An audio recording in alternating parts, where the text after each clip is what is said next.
Yo, yo, yo, what is going on, everyone? How are we doing today?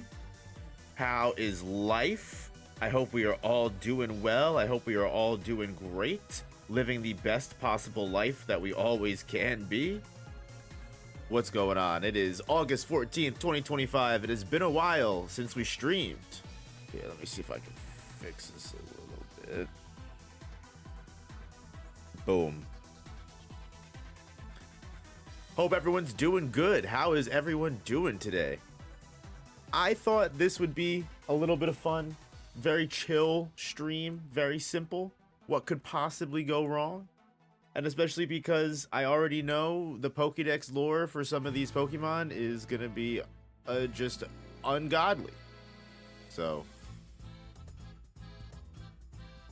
let's see. Yeah, let's fix this window. Glad to hear, number one fan. Glad to hear you're doing good. What's up, Charlie? What is up, Wizard Mammal 80? And what's up, Why Me Again? I am doing good. Thank you so much. We're always doing good. Doing the best that we possibly can, as always. That might be a little too big.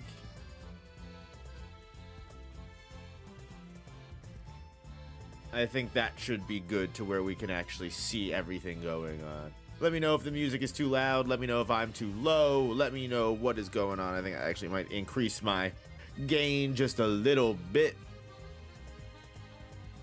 Anyway, what's going on with me? Just working on a bunch of different projects.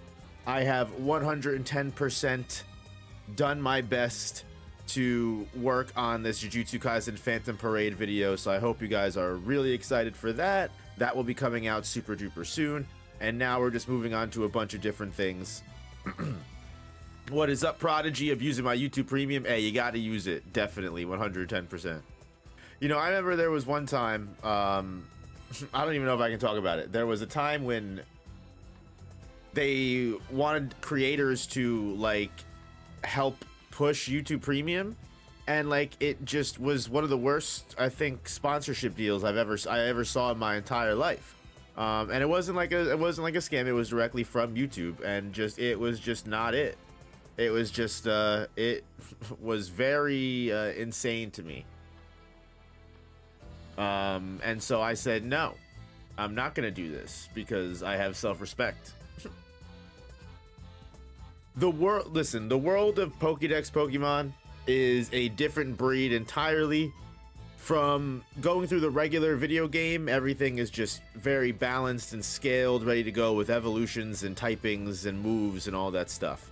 But sometimes you get to the lore of some of these Pokemon and it's like, holy crap, that is insane. Nothing could push YouTube Premium more than the political ads from the 2016 election. Well, there you go right there. Yeah, the ads from the election eras definitely hit hard.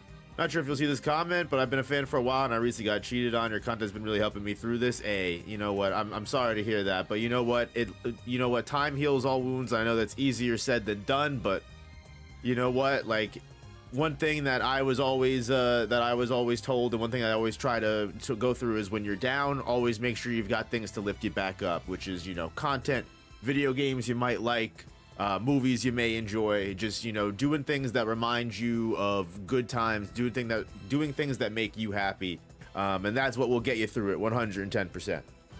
Because life out here sometimes sucks. People out here are terrible. There's no way around it. But you know what? As long as you continually stick to yourself, and not stick to yourself as in, you know, be a loner. I'm saying stick to yourself as in stick to your principles, stick to who you are, remind yourself of who you are, what you stand for, and push through. You'll always be able to realize that, you know, some things always happen for a reason. Not to get on the soapbox for a little bit. What up? I've never been bombarded for more than a decade. Yeah, I feel that. Tiberius, what is going on? Yellowbird, what type of building? Well, we can get into it if we need to split categories, but I don't think we'll need to be that serious, to be honest with you. What up, Gray? I was gonna say, yeah, Gray definitely, you know, unfortunately, it's a thing that happens. You're not alone. Make sure everyone hits that like button if you haven't already. Really helps the stream more than you know. It has been a while since we've streamed. But that's just because like I said, I've just been working on so many different types of video essays and scripts and different kind of ideas that it's not that I haven't had ideas to do streaming. It's just I haven't really had time. But thankfully, you know what? I'm in between stuff right now, and I figured this would be the best time, if any, to go through some of this stuff. And I just thought it would be fun. Little small, little dumb, stupid little thing to do if you guys enjoy it. I did stream last night. Yeah, I guess members counts, but, you know, for like a non-member stream, I guess I'm saying. But a small price to pay for salvation. You were on a collab stream last Sunday as well. But you guys are disproving me. Stop it right now, or you're getting banned. I'm just kidding. I'm just kidding. I really needed to hear that. You're by far one of my favorite YouTubers, and I really can't wait to see the day hit 1 million. Hey, that means the world to me. Appreciate that. Thank you so much. If that day ever comes, I'll think of you for sure. I don't know if we'll ever get that far, but what I have now is more than I could have ever possibly asked for, and I do not take that for granted, or I try not to. Noah propaganda in his own chat. I feel like you're a true. You're distributing all the fucking terrible pamphlets that are disproving me, making people hate me. No, I'm just kidding. But anyway, so some of these Pokedex entries will be pretty lackluster. They'll be pretty whatever. Some of them will be fucking insane. So alls we can really do is just kind of take it with a grain of salt. I'm gonna try and push through as much as we can without taking forever. But, you know, sometimes these things tend to take a little bit longer than we need to. But as always, of course, without a doubt, the first Pokemon that we are going to go through is going to be Bulbasaur, number 111, or not 111. That's actually completely false. I just lied to you, but you get what I mean. Anyway, Bulbasaur's Pokedex entries are kind of lackluster. This is exactly what I mean. A strange seed was planted on its back at birth, and the plant sprouts and grows with this Pokemon, which is kind of interesting. It can go days without eating a single morsel. In the bulb on its back, it stores energy. It's like a plant. It uses photosynthesis. But yeah, other than that, this doesn't really say much about its actual level of power, and you know, it's a pretty strong Pokemon. I don't know if it would ever be able to destroy an actual building though. So I'd probably just put Bulbasaur on the weak side for now. Bulbasaur would be pretty fucking strong, probably. You could get Bulbasaur to level 100. I don't know if its Vine Whip is destroying an entire building, though, realistically. If it's just, you know, a small little thing with a plant growing on its back here. But we can check out the Ivysaur version and see if there's anything new to learn here. Oh, the ads. When the bulb on its back grows large, it appears to lose the ability to stand on its hind legs. Damn, so it gets too fat. It has to walk on all fours now. It can't walk on its own 2 feet. Yeah, to support its bulb, Ivysaur's legs grow sturdy. Spends more time lying in the sunlight. Bulb starts swelling, and exposure to sunlight adds to its strength. Nothing cool. What up, A. Jackson? What is going on? Isn't Bulbasaur a frog? I really don't know. I don't know what type of animal you would consider a Bulbasaur. Maybe a frog? Maybe I think it's supposed to be a dinosaur? Honestly, I think that's its closest you can get. The plant blooms when it is absorbing solar energy. It stays on the move to seek sunlight. Flower on its back catches the sun rays. The sunlight's absorbed and used for energies. Yeah, large flower. The flower is said to take on vivid colors if it gets plenty of nutrition and sunlight. And the aroma soothes the emotions of people. I should more so, instead of weak, I should do harmless. Hold on. The pronouncing Pokemon news names wrong. News skit is hilarious, bro. I feel like you've been pushing. You want to talk about propaganda? That's the propaganda you've been pushing, Tiberius. So I feel like, you know, while I feel like, you know, Venusaur might be able to destroy a building, they're mostly harmless creatures when it comes to the Pokemon world. Are Mega Pokedex entries a thing? We'll get into it. I don't know if Mega entries have different Pokédex entries, but who knows? Obviously prefers hot places. When it rains, steam is said to spout from the tip of its tail. The flame on its tip of its tail makes a sound as it burns. You can only hear it in quiet places. If it is weak, the flame also burns brightly. Wasn't there like a legend where if Charmander's flame goes out, it fucking dies? That's crazy. Flame on its tail shows the strength of its life force. Yeah, nothing crazy. Only things about you can always hear it in quiet places.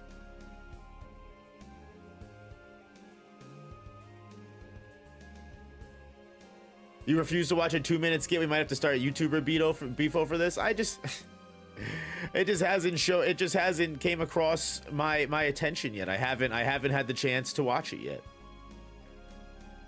When it swings its burning tail, it elevates the temperature to unbearably high levels. It may blow out bluish white flames. We'll be putting them based on entries for tiers or based on strength. Based on tiers, like I'm not going to be putting people above one another. That's way too much work. It spouts intense flames, incinerating its surroundings, and when it becomes agitated in battle. It mercilessly destroys its foes using its sharp claws. When it turns aggressive, the flame on its tip of its tail. Okay, we're leveling up here. Without pity, its sharp claws destroy foes, and the flame on its tail flares a bluish white color, and it can incinerate its surroundings, which is pretty big time. Yeah, it spouts intense flames that can incinerate its surroundings. Yeah, 100%. All right. Charmeleon is our first level up. Charmeleon def ain't building though. We'll put a little squiggly line there, you know. Maybe it's a, you know, I mean, if we're talking it can incinerate its surroundings, why wouldn't it be able to do a building? If it incinerates its surroundings, that implies it can at least incinerate. If it's inside of a building, it might cook that house that it's inside. Hey, listen, I didn't write the Pokedex entry. Blame Professor Oak. Take his ass out. You should put human or street level. That's fair. I think that's fair.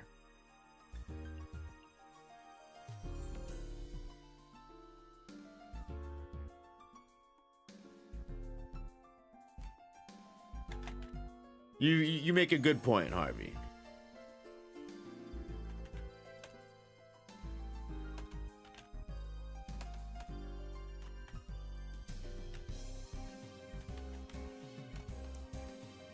Human or oh my god, nope, don't want to do that. Human street, there we go. You know, somewhere around there.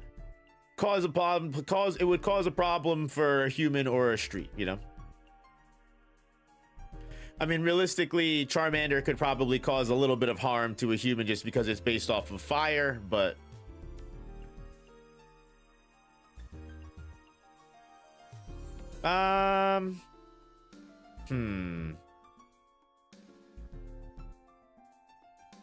all right, yeah, you're right. Okay, hold on. I'll have to add human and street need to be separate. Human and street do need to be separate.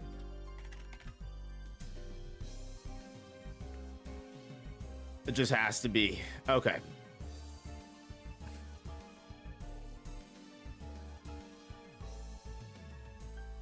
And now we move on to Charizard. Who is he gonna level up a tier? That should be interesting.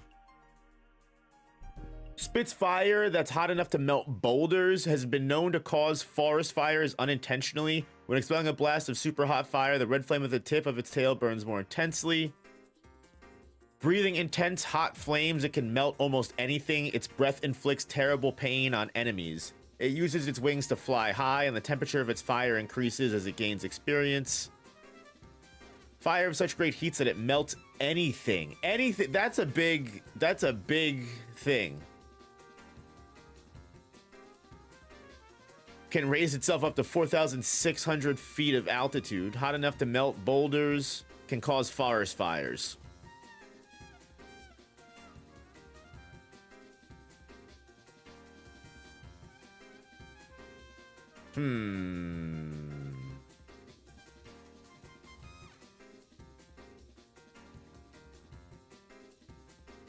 You know what?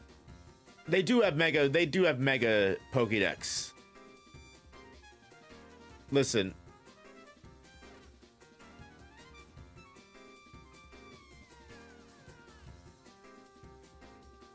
I'm willing to put you know, Charizard at building 110%. He could burn down a whole ass building without fail. I would honestly argue, I mean, forest fire, it's all flammable, you know, material. So you might not be able to burn down a whole city, maybe even multiple buildings, right? You know. We'll put an S for plural there, right? But yeah, I think building makes 110% sense. Yeah, if we're saying that it can melt anything, we got to give it at least building, but it might not be able to take down a whole city on its own. If any pyromaniac with a lighter and an aerosol can start a forest fire, you got that right, Prodigy. You've definitely got that right.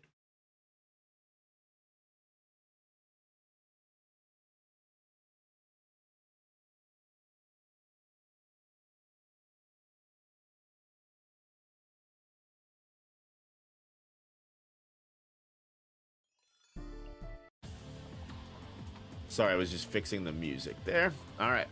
Let's move on to my boy Squirtle. Listen, you know what? There's a poll right there. You know, let's see what's going on. Best Kanto starter. We gotta start the debate. Squirtle, Charmander, or Bulbasaur? Let me know your thoughts. Personally, Squirtle is my favorite. I have known to prefer Charizard as I've grown older in life. However, I will say, I think Blastoise is still the coolest one. It's between Blastoise and Charizard for sure. But I've never been a fan of Bulbasaur. Bulbasaur's cool, not my favorite by any means whatsoever. At birth, its back swells and hardens into a shell, and powerfully it can spray foam from its mouth. The shell is soft when it's born. It soon becomes resilient. Prodding fingers will bounce off of it, and if you poke it, it will bounce back out. When it feels threatened, it draws its legs inside its shell and sprays water from its mouth. Help minimize resistance to water so it can swim at high speeds. It squirts out water with vigorous force. I'm willing to believe that Squirtle might be human. Like, you know, if you've ever been sprayed by a high pressure water hose, shit hurts. Shit can take off your skin if you hit it just right. So yeah, I would definitely say human, you know, human potential for sure.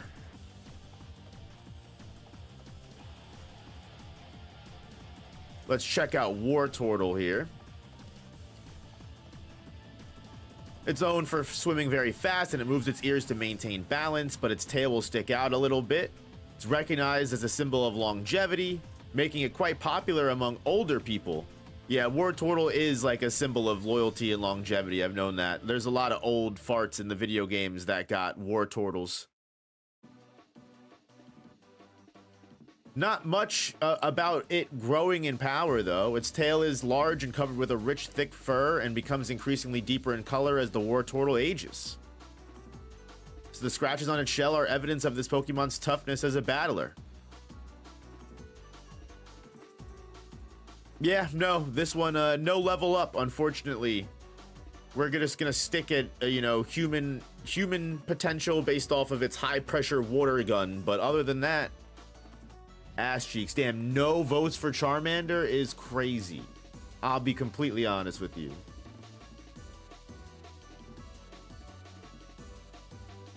Let's see if Blastoise can level up. Honestly, Blastoise better be at least building level.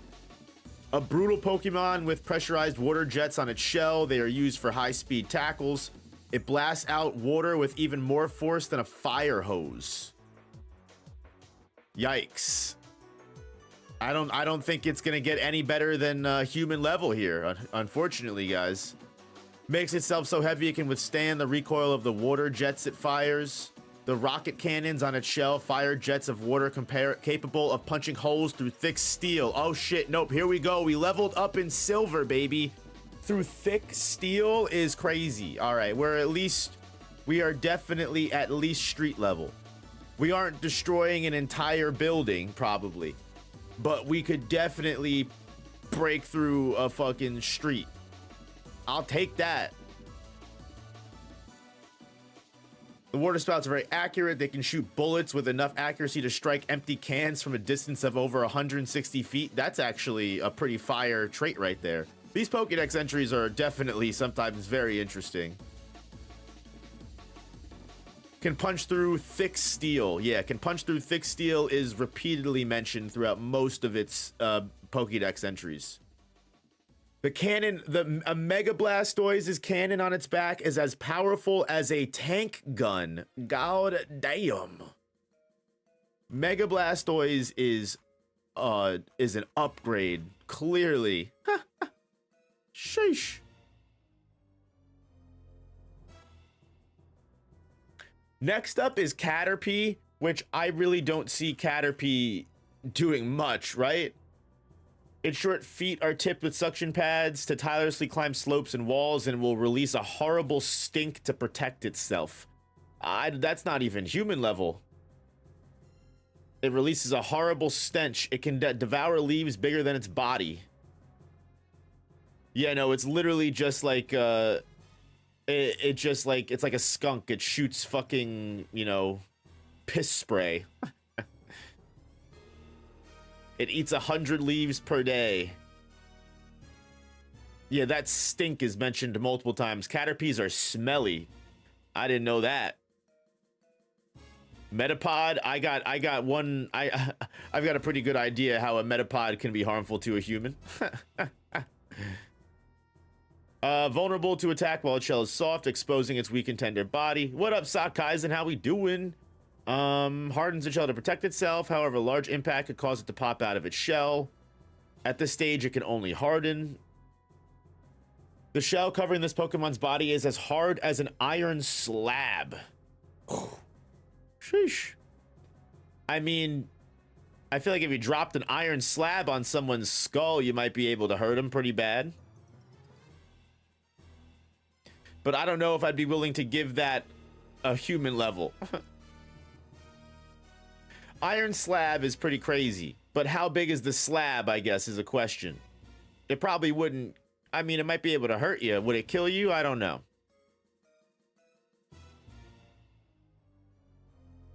It also can't move, so it would have to, like, literally be an accident. Like, it would have to be a prank. Someone would have to drop the Metapod on you, right? And also, a large impact could cause it to pop out of its shell. So, yeah, no, I'm gonna go ahead and say a Metapod is mostly harmless. I mean, unless you fuck with it. Or unless someone fucks with you, I should say. Does Butterfree change things? Should I be worried if I ever see a Butterfree in my everyday life? In battle, it flaps its wings at high speed to release highly toxic dust into the air. Well, there you go. Fuck, it's gonna make me sick with the poisonous powders that repel water. It allows it to fly in rain. The rain doesn't even protect me from Butterfree is crazy.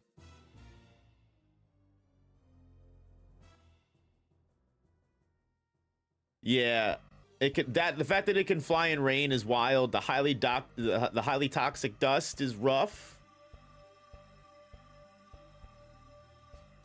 It's like a bee, but if you go near it, it will fucking put you to sleep or poison you.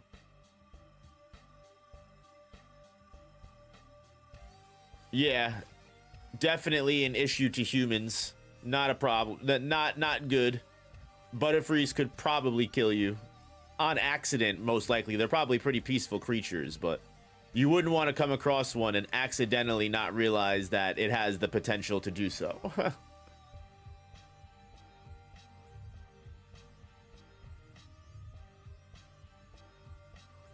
Are we going to include Megas? We'll get to Megas when we get to that generation. I think that's fair. Or we can do like a separate Megas tier list on its own. We'll do all the Megas after we get to that generation. I think that's fair. So we've got Weedle, which I think actually Weedle might be harmful to humans just because it's poisonous if it stabs you. Often found in forests and eating leaves, it has a sharp, venomous stinger on its head. Beware of the sharp stinger on its head. It hides in grass and bushes where it eats leaves. Yep, exactly. A 2-inch poison barb and can usually be found under leaves where it eats. Damn, you just step on this thing and you're cooked. That would be unfortunate. Yeah, beware of the sharp stinger on its head. Yeah, so Weedle is harmful to humans just on sight, compared to Caterpie, which just makes you smell bad. I've always personally enjoyed Beedrill over Butterfree myself, but is this just going to be the same as Metapod, the Kakuna? Is Kakuna going to be lower than its pre-evolve? It might. Almost incapable of moving, it can only harden its shell to protect itself from predators. When endangered, it can stick out its stinger and poison its enemy. Nope, it can still sting and poison you.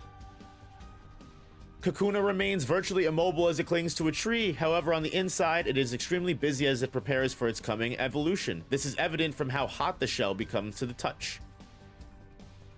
It can only harden its shell to protect itself in danger. It seems kind of unclear. Yellow, it says it can only move a little. It can extend its poison barb if attacked. Although it is a cocoon, it can extend its poison barb if attacked. It does say that in Heart Gold. It may stick out its stinger and poison its enemy. Let's go, Pikachu. Yes, actually, yes. So Kakuna's still human, still issue to humans. And if I had to guess, I would probably imagine Beedrill is the same. I don't know if Beedrill's gonna level up to like street level. Yeah, but isn't it hot? Hey, listen, whatever you're into is what you're into. I don't judge on sexuality. Let's see. Flies at high speed and attacks using its large venomous stinger. I know, I was kidding, Yellow. I was kidding. That was a joke. My bad. But I don't know if it's hot enough to burn a street or something. It has 3 poison stingers on its 4 legs and its tail. They're used to jab its enemy repeatedly. No one should ever approach its nest. It's for its own safety. Flies at violent speeds, all while stabbing with a toxic stinger on its rear. I don't know if it can hurt a street, though. Might just be still human level. That's what I thought. I was right. That's what I thought. I was right. We've got Pidgey up next. And I'm honestly, I don't know what the Pidgey line will look like. As we get further and further into this Kanto Pokedex, I feel like things are gonna get crazier. Because right now we're just at the starting Pokemon, right? Like, that's also important to remember. A common sight in forests and woods, it can flap its wings at ground level to kick up blinding sand. Will speed tiers help in improving stuff? Yeah, probably. The faster it goes, the more, obviously, the more damage it will do. More velocity, you know. Very docile if attacked, it will often kick up sand to protect itself rather than fight back. It usually hides in tall grass, dislikes fighting, and protects itself by kicking up sand. Very docile, chase off enemies by flapping sand. So it doesn't seem like it's actually too dangerous for humans. It's just gonna kick sand up instead of fight you. So actually, Pidgey's gonna be harmless. This might be the greatest YouTube live stream you've done. Hey, I'm glad you think so, Sunny Days. I appreciate that. Yeah, I'm gonna put Pidgey at harmless. Even though Pidgey could peck you, it's probably not too big of a deal. I mean, Ivysaur could probably, you know, smack you with the whip, but it's not really going to, right? Mini lore behind each Pokemon really gives them those extra characteristics. It's true. Again, stuff that you don't really get in the game. You can read the Pokedex, but you only really see, you know, battles. You don't see the other aspects of the Pokemon. Let's see, Pidgeotto. Very protective of its sprawling territory, this Pokemon will fiercely peck at any intruder. It constantly flies around its large territory in search of prey. It has outstanding vision, and however high it flies, it's able to distinguish the moves of its prey. It carries prey more than 60 miles to its nest with its well-developed claws. Patrols its living space, and if its territory is violated, it shows no mercy in thoroughly punishing the foe with its sharp claws. Oh yeah, I'm gonna say human level for sure. It's not willing. It's not afraid to throw hands if you get in its space. and it has great eyesight to see you all around the area, so you can't hide from it either. I'm definitely gonna say Pidgeottos could be a threat to humans. Pidgeline's just gonna be upgrade after upgrade. Hey, let's see. Let's look at what Pidgeot is going on with. I feel like Pidgeot, unless you ever hear it get said in real life or in the anime or cartoon or whatever, like you're never gonna know how to spell it, because I feel like I said Pidgeot my whole life, and then I found out it was Pidgeot. It's just a weird final name. Just my 2 cents, you know. I feel like we should have came up with something different, but fuck it. Pidgeot is always on my team if I'm, you know, replaying Leaf Green or going through a Kanto run. Pidgeot is always my bird of choice. OP as hell. When hunting, it skims the surface of water at high speed to pick off unwary prey, such as Magikarp. It can fly at Mach 2 speed. Whew. Large talons are feared as wicked weapons, and it can whip up a gusty windstorm with just a few flaps. It can fly at Mach 2 speed. It can, you know, use precision to spot splashing Magikarp even while it's up in the air at 3,300 feet. It races through the skies. I think with Mach 2 speed, that's about as fast as any bullet would be. So I'm going to be willing to actually give Pidgeot street level, even though it would probably fucking hurt, you know? Its beak might, you know, break. If it's going high speed at full velocity, it could probably break through a street. Just like it's basically just like a massive bullet. It would put a hole through the street, just like any bullet would put a hole through the street, you know?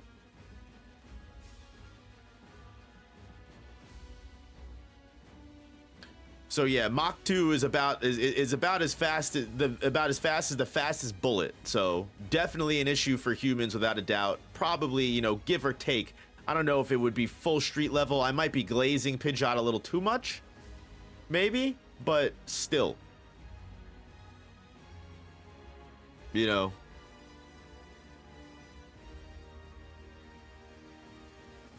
You figure if it's skimming the water surface, if it's skimming at that speed, and you figure if Pidgeot's durable enough to take the street, it's just probably fucking just whipping up the street as it goes across. I'm gonna stick by it. I'm gonna stick with it. I'm sticking 110% with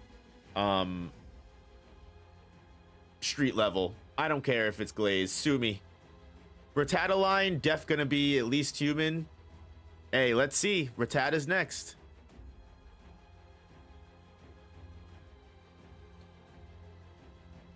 Bites anything when it attacks. Well, there you go, right there. Will chew on anything with its fangs, and if you see one, it is certain that 40 more live in the area. Holy shit.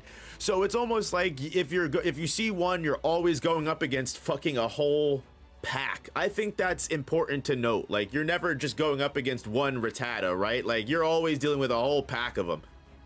It eats anything wherever food is available. It will settle down and produce offspring continuously, and they be fucking.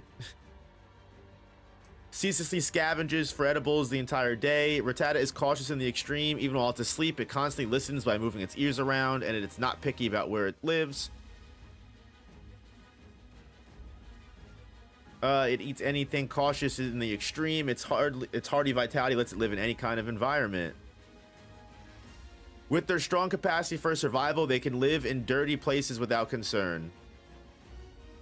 Left unchecked, their numbers multiply rapidly. Well, I think the issue with Rattata in general is that, like, it says right here, if you see one, it is almost certain there are 40 more that live in the area, and they also produce offspring continuously and rapidly.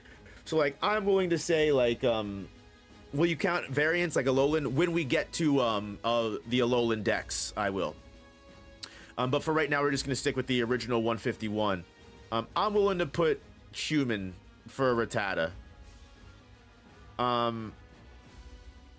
They could definitely fuck a human up, you know, if you fucking bite its eye out or something. And also, again, with the fact that, like, if you see one, you're almost always dealing with at least 40, and they're willing to bite anything in its territory, and they're not afraid to set up anywhere. You can constantly deal with them, and yeah. Imagine getting jumped by 40 steroid rats. Yeah, that's what I mean. Like, absolutely not.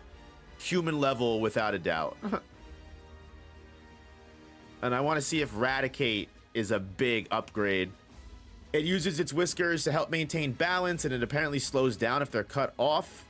Its hind feet are webbed and they act as flippers, so it can swim in rivers and hunt for prey.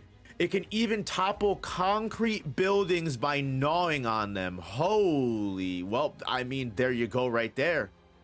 Oof, New York would be doomed. Yeah, 110%. That's wild. It can fucking topple buildings by gnawing on them.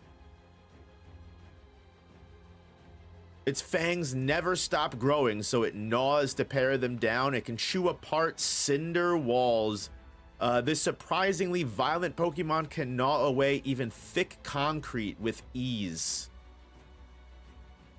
It may even chew on the walls of houses. Don't let your hand get too close, as it could bite your hand clean off. No matter how friendly you are, it will get angry and bite you if you touch its whiskers. Huh.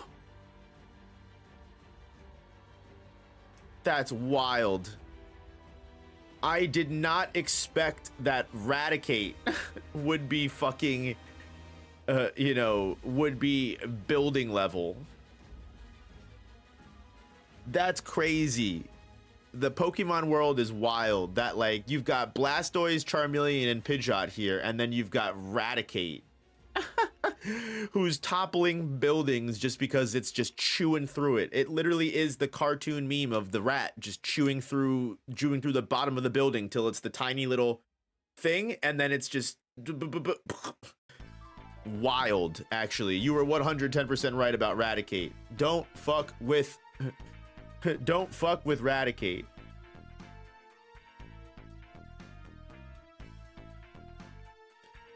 Next up is Spearow, I believe. What up, Mr. Quest? I remembered once in the deck it said it could destroy something tough. I knew it would be at least street, but building, was not expecting that. I mean, neither was I. Spearow, it has to flap its short wings at high speed to stay airborne, inept at flying high, but it can fly around very fast to protect its territory. Plucks insects with its stubby beak, and its short wings busily flap to dart around at high speed. Has a very loud cry that can be heard over a half a mile away, and they can warn each other of danger from afar. It's frail, but it can be a tough foe that uses Mirror Move. That's a good point. Using its beak, it searches in the grass for prey. It moves about and hardly pecks at bug-type Pokemon.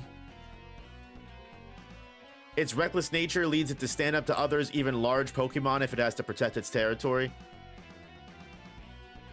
Yeah, Fire Red's tough foe. Yeah, I agree with that. I think it should be at least human level, especially, like you said, if it's got fucking Mirror Move. Yeah, I'm willing to put Spearow at human level. Because it says it's willing to protect its territory and fight even up against larger Pokemon, compared to Pidgey that is strictly said to always avoid fighting and flap dust in the air and try to escape, right? So definitely, I think, difference. Then we've got Fearow. With its huge and magnificent wings, it can keep aloft without ever having to land for rest. It's a Pokemon that dates back many years, and if it senses danger, it flies high and away instantly. It shoots itself high into the sky, then plummets down in one fell swoop to strike its prey. It uses its thin, long beak to pluck and eat small insects that hide underground. It has a surprisingly long reach. It can remain flying a whole day without landing. Damn, it's got stamina, bro. Yeah, it has the stamina to fly all day on its broad wings. It fights by using its sharp beak. Conveniently shaped for catching prey in soil or water. I'm gonna go ahead and say Fearow probably stays at human level. Probably doesn't level up to street. Nothing major that would make me think it has readily leveled up to street level. But could definitely, like, stab a human without a doubt. Let's move on to Ekans, who I'm going to have to imagine, based off of being poison type, is just gonna base level be, you know, human level without a doubt, right? Just because it's poison, it can kill you with its poison, obviously. Moves silently and stealthily. It eats the eggs of birds such as Pidgey and Spearow whole. Damn, rest in peace, the Spidgey and Spearow brothers and sisters everywhere. Damn, pour one out for the homies without a doubt. Most poison types are going to be base, human, 100%. It can freely detach its jaw to swallow large prey whole. Woof. It wraps its long body around tree branches to rest. I'm sure it could probably wrap its body around humans to suffocate them. It flicks its tongue in and out to sense danger in its surroundings. It curls itself up in a spiral while it rests, and this position allows it to quickly respond to an enemy from any direction. It can sneak through the grass without any sound or strike. Its bite is painful. But when first born, it has no poison. Okay. But it gets poison over time. When first born, it has no poison. Pokemon Souls-like, where you play as a human who has to fight the Pokemon. Hey, listen, that would be a peak game concept. Oh, great, the Vor Pokemon. No. The older it gets, the longer it grows. Yeah, the silent killer, definitely at least a human. When it's born, it has no poison, but it obviously it gets poison over time. Will you count Pokemon LA entries? I'm not sure what you mean by that. I might misunderstand the acronym. Let's check out Arbok. Oh, Legends Arceus. Yeah, I think Legends Arceus are included here. Actually, no, I might be wrong. Well, actually, this Pokemon might not be in. I don't know if Arbok is in Legends Arceus, but I'm pretty sure Legends Arceus is included in the Pokédex entries, quote unquote. It shows all of them throughout all of the versions. Arbok ain't in LA. There you go. Yeah. So it does have the Legends Arceus Pokemon that are in Legends Arceus. It's rumored that the ferocious warning markings on its belly differ from area to area. The frightening patterns on its belly have been studied, and 6 different variations have been confirmed. It binds and poisons its frightened victims. It won't give up the chase no matter how far. Damn, it says it's on sight. The moment it sees you and wants to kill you, no matter how far you run away from it, it's following you, which is that's just trash. Animals like that are just awful. It will follow you to the ends of the fucking earth to kill you now. Damn.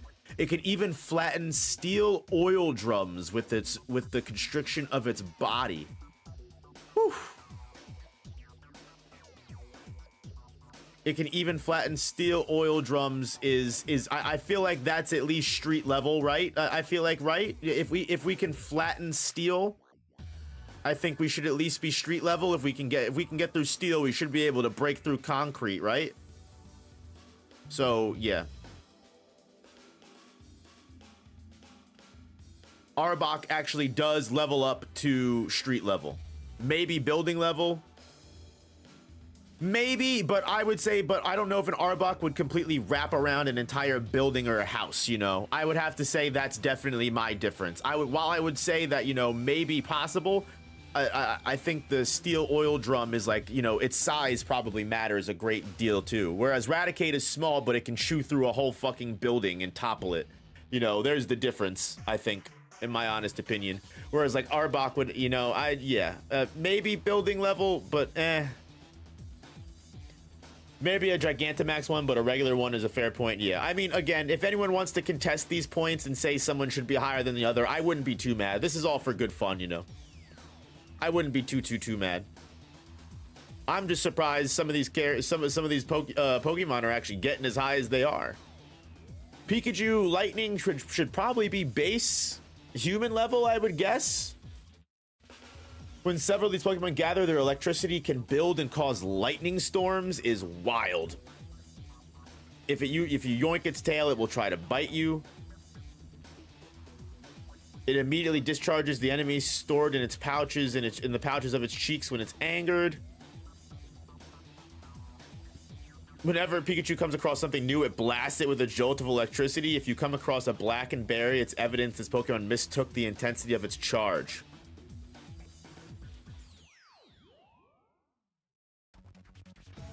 The electric power is equal to a lightning bolt. Well, I mean, that would tell me that it's street level, right? I feel like there should be a car level because human isn't that well of a scale when it goes from human to street. Car is still tough, but not as tough as street, but stronger than a human. I'm willing to put street and car on the same level. I feel like I don't want to get too much in the nitty gritty with all the different categories. But I do see what you're saying. I do see what you're saying completely.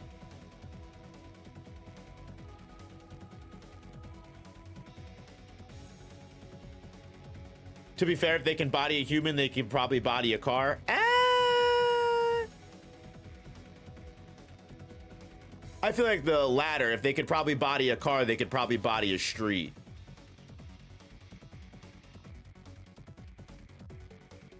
This clever forest roller roasts tough berries. It stores electricity in its sack, and they'll touch their tails together to exchange electricity.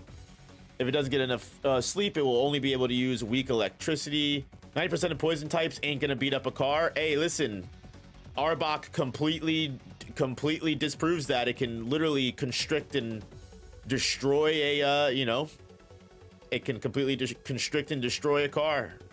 Completely constrict a steel oil drum. So it all depends, you know. I'm just trying to be as realistic as possible. If we were in the Pokemon world, how shitty would each of these Pokemon be? But I think if we're comparing Pikachu to a lightning bolt, would a lightning bolt destroy a street? I think that's a genuine question.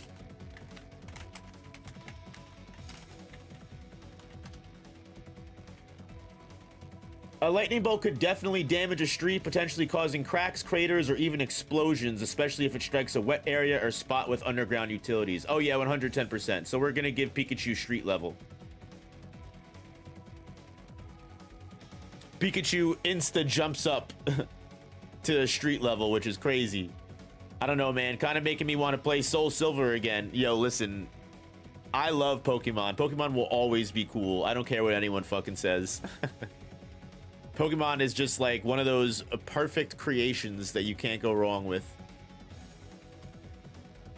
Up next, we've got Raichu, who, if base Pikachu is, you know, street level, I'm going to imagine Raichu is probably about the same, but let's see if it actually gets up more. Its long tail serves as a ground to protect itself from its own high voltage power. When electricity builds up inside of its body, it becomes feisty and it can glow in the dark. It raises its tail to gather electricity from the atmosphere. If it becomes excessively charged, Raichu plants its tail in the ground and discharges, and scorched patches of ground will be found near this Pokemon's nest. Its electric charges can reach even 100,000 volts. Careless contact can cause even an Indian elephant to faint, which is such a weird thing to say. Are we implying that there are Indian elephants in the world of Pokemon?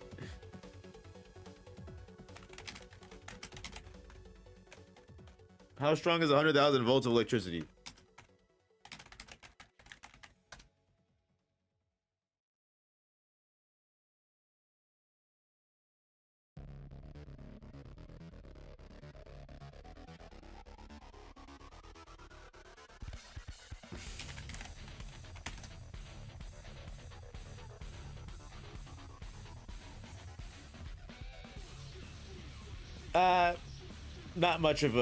Not much help with the 100,000, so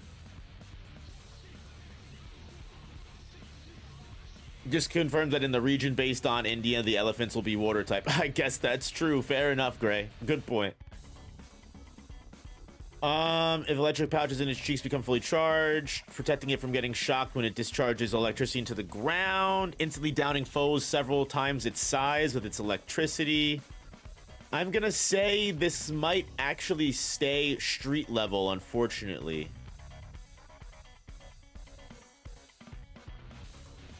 It can discharge bursts of electricity exceeding 100,000 volts. A single strike with this amount of power would incapacitate one of the Caparajah of my homeland. There's the Legends Arceus lore for you.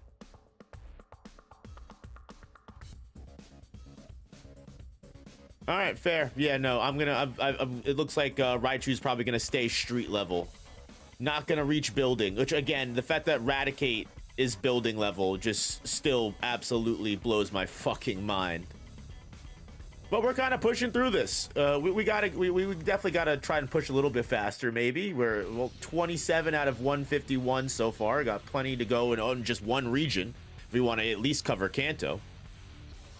So let's see Sandshrew. Do you think people in the olden times could count voltages? I mean, that's a good question. I mean, in Legends Arceus, clearly they could. I mean, that's what they said. I don't know about in actual history, probably not. Burrows deep underground in arid locations far from water. It only emerges to hunt for food. Its body is dry, and when it gets cold at night, its hide is said to become coated with a fine dew. Can roll itself instantly into a ball and lives in deep burrows in arid areas. It uses the sand to protect itself when threatened, and it's able to survive in an arid desert. It can roll into a ball that repels any attack.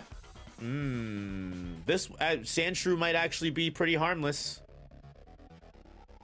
Looks like it just rolls its body up to withstand attacks here. Configured to absorb water without waste, enabling it to survive in an arid desert. It digs holes to catch bug-type Pokemon.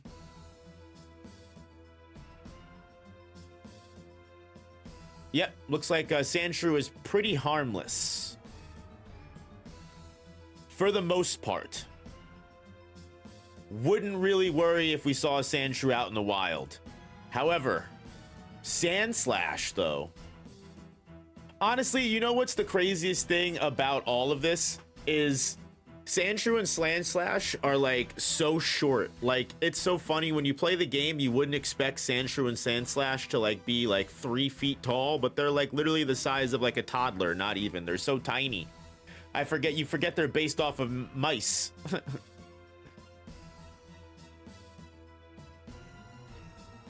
Curls up into a spiny ball when threatened, and it can roll up while curled up to attack or escape. If broken, they start to grow back in a day. It digs at an incredible pace, and it may snap off its spikes and claws, but they grow back in a single day.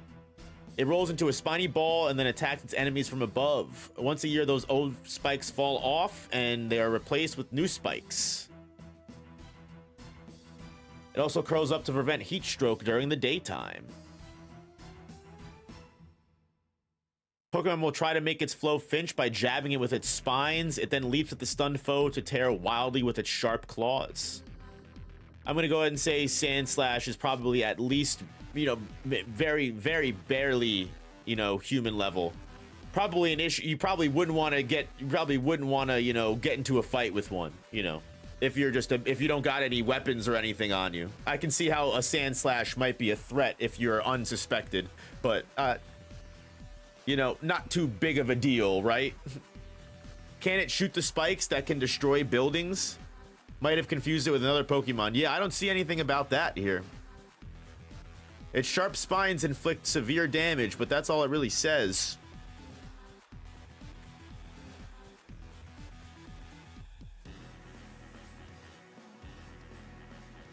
Yeah, I don't really see anything about the about that, but I could be wrong. That might be something that just doesn't show up in the Pokedex entries. Yeah, and it can run around at top speed to kick up a blinding dust storm. Yeah, I'm gonna leave it as a, you know, Sandslash might be an issue for humans, but not too worried. We've got a Nidoran girl version, which it's so funny to me that we have very much evolved past this distinction in Pokemon now, where if you notice, like, now in Pokedex entries, like, you just have the male and female version of the different Pokemon next to each other in the same number, whereas back here we had them separated completely because they had to be different because it's the way that the code worked. I'm pretty sure they had to make them different people entirely, but now they can just get around that and make them the same unit. So yeah, interesting. But poison type, I'm pretty sure, so should be at least human level base. Although small, its venomous barbs render this Pokemon dangerous. Yep, beware, its small horns secrete venom. Even a tiny scratch can have fatal results of poison. Yeesh. They were thought to have developed this protection for the small-bodied Pokemon. When enraged, it releases a horrible toxin from this horn. While it does prefer not to fight, even one drop of its poison can be fatal. Yep. It uses its hardened scissor teeth to crush and eat berries. The tip of a female Nidoran's horn is a bit more rounded than the tip of a male's horn. Yep, so, yep, just base human level without a doubt. We've got Nidorina. Its horn develops slowly and prefers physical attacks such as clawing and biting. When resting deep in its burrows, its thorns always retract, which is proof that it's relaxed. Let's see, if it's threatened, it raises the barbs all over its body, which we've already discussed are poisonous and fatal. It emits ultrasonic cries that have the power to befuddle foes, and it prefers the physical attacks like we said. Its barbs are tucked away to prevent injury.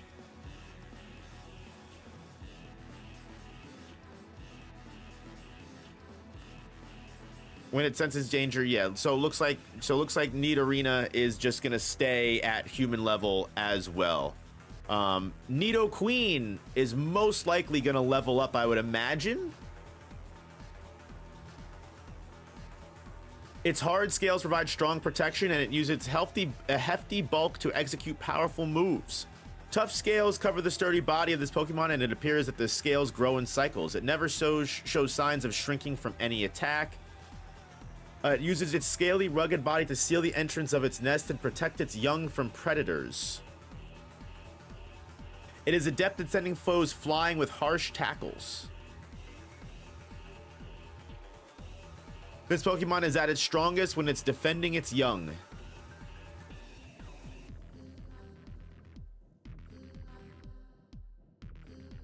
The spines will never secrete poison while young are present. I would be willing, like, I feel like I want to say Nidoqueen should probably level up to street level just based off of the fact that it gets a ground typing. Which, if we're saying it has, like, access to, you know, moves like Dig, you know, Superpower, it can learn Earthquake. Yeah, I feel at least a lot of fully evolved ground types will be at least street. Yeah, that's what I mean. I think Nidoqueen has to bare minimum at least be street tier, just based off of the fact that she's a ground type. I think that's pretty fair. I'm going to imagine that Nidoran boy version and Nidorino are going to be pretty similar to the previous other ones. The larger its horns, the more powerful its secreted venom with its poisonous sting, you know, fatal poison as always. Larger its horns, the more powerful. Its ears can be freely moved in any direction, and even the slightest sound doesn't escape its notice, and it extends its toxic barbs when angered.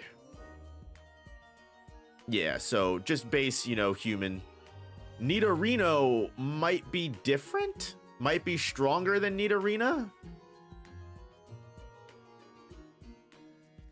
An aggressive Pokemon that's quick to attack, and its horn also secretes powerful venom. They're stabbed into an enemy, and the impact makes the poison leak out. It still has high senses. It is easily agitated. It has a violent disposition and stabs foes with its horns, which oozes poison upon impact. If it senses anything, it attacks immediately. Yeah, so Nidorino is still human level. And Nidoking should definitely, like Nidoqueen, at least be street level, but let's see if he gets leveled up at all based off of his Pokedex entries. He uses its powerful tail in battle to smash, constrict, and then break the prey's bones. God damn. Its horns are so hard they can pierce a diamond. Oh, wow. So then, without a doubt, building level, at least. Crazy. Damn. It can pierce a diamond is wild. If it binds an enemy, it can snap the victim's spine quite easily. Oh my god. It said it can just hug you and fucking... You're a vegetable after that, dog. A Nidoking hug is fucking unreal. Hey, I see what you did there, Yellow. But isn't Diamond unbreakable? With one swing, it can topple a metal transmission tower, and if this Pokemon goes on a rampage, there is no stopping it. I'm honestly, I'm worried. I feel like Nidoking, there's gotta be, okay, hold on. There's gotta be like a city block, right? We're getting in the weeds a little bit, but there's gotta be like, I mean, if we're saying that it can fucking snap a metal transmission tower, it can probably just take that transmission tower and whip it through multiple buildings around the area. Right? Like if we're saying that its rampages can't be stopped, I'm arguing that while I wouldn't put Nidoking at city level, I would definitely want to separate a Nidoking from like something like Raticate. I think Nidoking should probably be city block. Yeah, it can snap a telephone like a matchstick. Yeah, it's undeniable. It probably couldn't destroy a city in one single fucking sweep, but it could fucking do insane work. It's forceful and spirited in battle and makes use of its thick tail and diamond crushing horn. When it goes on a rampage, it's impossible to control. Yeah, unreal. Yeah, I think we at least need to give it city block.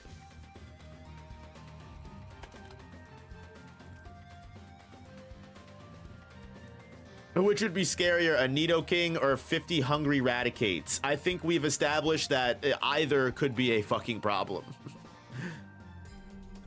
Yeah, Nidoking levels the fuck up and is our first Pokemon to hit a new high score of city block, which, you know, everyone give claps for Nidoking.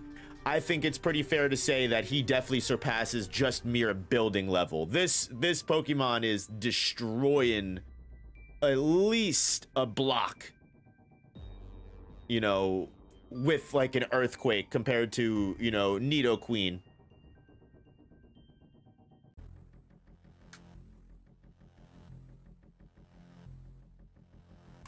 All right, up next is Clefairy.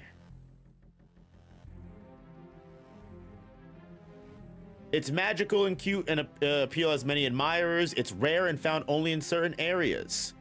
It stores in the wings on its back, or the moonlight it stores in the wings on its back apparently gives it the ability to float in mid-air. It becomes easier to spot for some reason on the night of a full moon. When dawn arrives, the tired Clefairy return to their quiet mountain retreats and go to sleep nestled up against each other.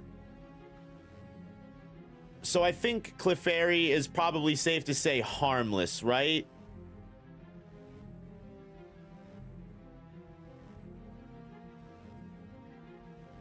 I'd personally be more scared of the Raticate pack because the Nidoking's probably already wanted for its strength, so it might be caught by a trainer, whereas the Raticate, no one wants them, and it's a pack of 50. Fair enough. Honestly, I never thought about it like that. All right, so Clefairy gets harmless. Now, Clefable has Metronome. So I'm actually willing to say it might even be able to reach just street level just based off of its ability to, like, you know, use Hyper Beam off Metronome and shit like that. I don't know if we're counting that. I don't know if I'm just making up new criteria for Clefable specifically, but...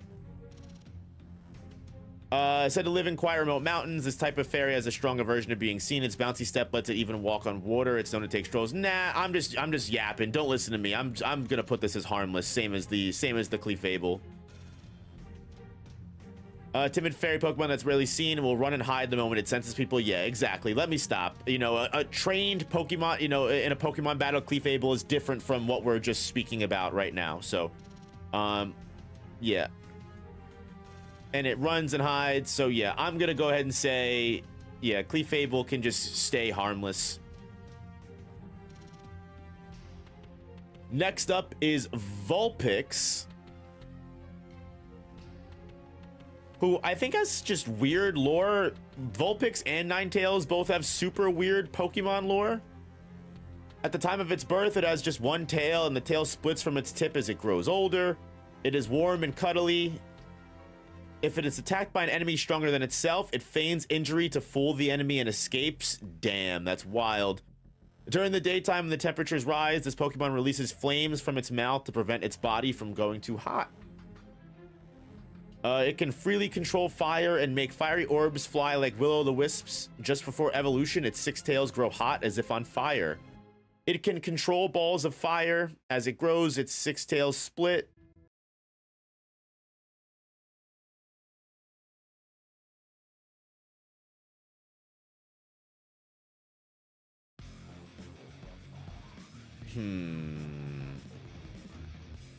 I mean, just being a fire type, it might be human, but I mean, it also makes a difference, right? Because Charmander, you know, could it hurt a human? Like, could Charmander? I don't know if Charmander's killing a human, right?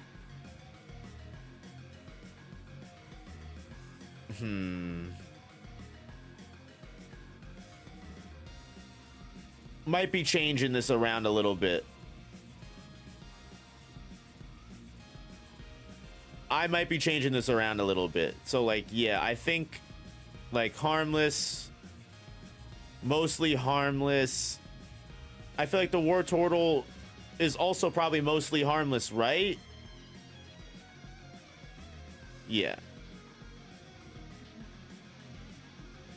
Hey, Leo's number 1. Like, these can all at least kill you.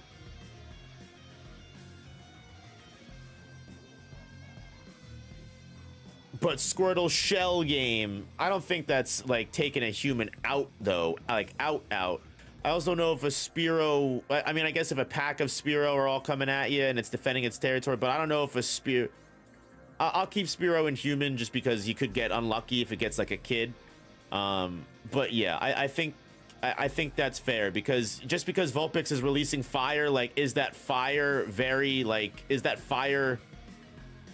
incinerating you, or is it just like a 2nd, 3rd degree burn, you know? Like, yeah, I'm willing to say, you know, it's warm and cuddly. Yeah, Vulpix harmless. It was fun while it lasted. Yep, nope. Unk's coming in to take all the fun away.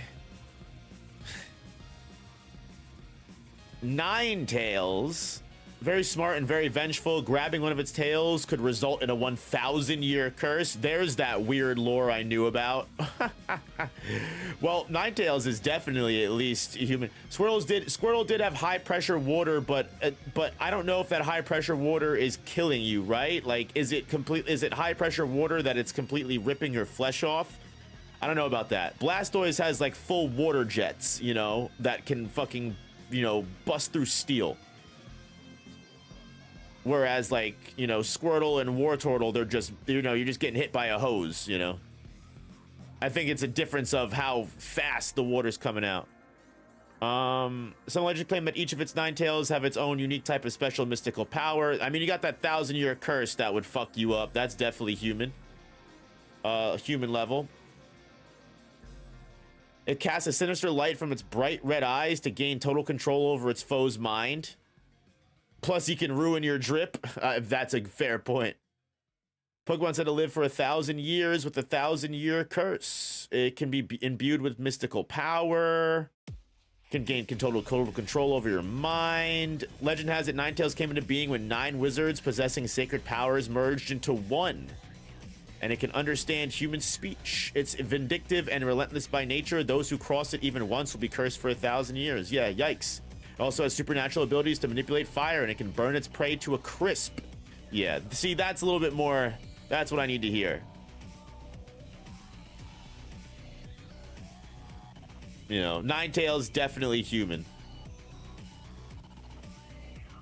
And, like, that will make the difference between, like, Jigglypuff.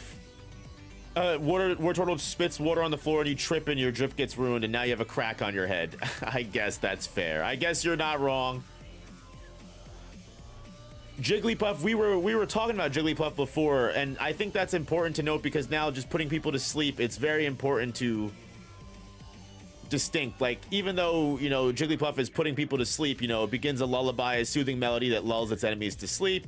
Pokemon uses its ability to sing at precisely the right wavelength to make its foes drowsy. Like, all of that stuff, you know, it possesses a vocal range that exceeds 12 octaves.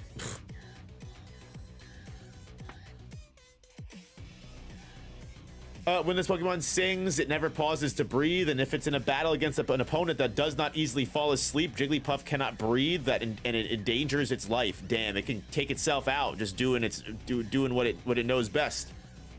Tragic. Gonna go ahead and say harmless. And the anime proves that by, you know, Jigglypuff, all it does is just put you to sleep and draw on your face. Now, Wigglytuff, when angered, it sucks in air and inflates itself to an enormous size, and it can continue to inflate itself without limit. That's kind of crazy. Take care not to make it angry, or it may inflate steadily and hit with a body slam. Damn, okay. Very flexible. By inhaling deeply, this Pokemon can inflate itself seemingly without end, and once inflated, Wigglytuff bounces along lightly like a balloon. Sleeping Assault alongside a Wigglytuff is simply divine.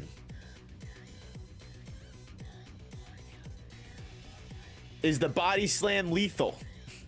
I guess if it can inflate itself as big as possible with no limit, it would just crush you, no?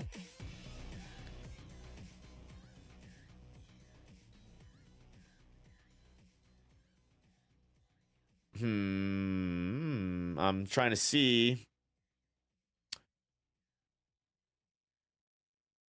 Take care not to make it angry, or it may inflate steadily and hit with a body slam. All right, I'm willing to say human level at least. Like, if it can inflate itself to a large size and just body slam you against the floor, it will crush you. I think that's more human defining than spitting water on the ground and hoping you trip. Up next, we got Zubat, and I think Zubat should be pretty self-explanatory. Poison. It is human level, probably at least. Uses its ultrasonic waves to identify and approach targets. During the daytime, it stays in caves or under the eaves of old houses. While living in pitch black caverns, their eyes gradually grew shut and deprived them of vision, so they use ultrasonic waves to detect obstacles. Human level is just based off of how annoying it is when you're walking every 5 steps and you get a random encounter for it. Yeah.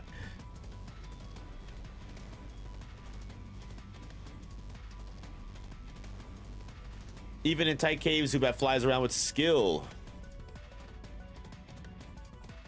All right, yeah, so just base human level based off of its poison. Pretty standard. Is Golbat any more, you know, any more to write home about? Once it strikes, it won't stop draining energy from the victim even if it gets too heavy to fly. Its sharp fangs are used to bite and suck blood. It can drink more than 10 ounces of blood at once. Huh. It seeks flesh, blood. It's literally just a vampire Pokemon. It loves to feast on the blood of people and Pokemon. Drains a nearly fatal amount of blood. Sheesh.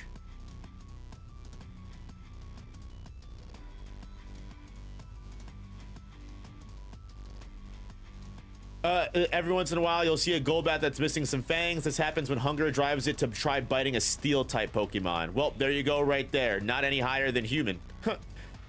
It can't even fucking break through steel like these guys, like some of these guys can. So, boom, there's your difference right there. Its teeth aren't strong enough. Damn, Raticate's teeth are stronger than Golbat's teeth. Which is insane when you really think about it, because, like, competitively, like, I'm picking Golbat over Raticate all day, every day. Just remembered how OP Gardevoir is. Oh boy, when we get into some of those Hoenn Pokemon, it's gonna get crazy. What up, Wizard Mammal? It's going good, going good. We're moving on to Oddish now. During the day, it keeps its face buried, and at night, it wanders around sowing its seeds. If you try to yank it out of the ground, it shrieks horribly. Oh, it's like a fucking mandrake. It buries itself in soil to absorb nutrients from the ground using its whole body. Its scientific name is Odium wanderus, and at night it's said to walk nearly 1,000 feet on its two roots. It roams far and wide at night to scatter its seeds.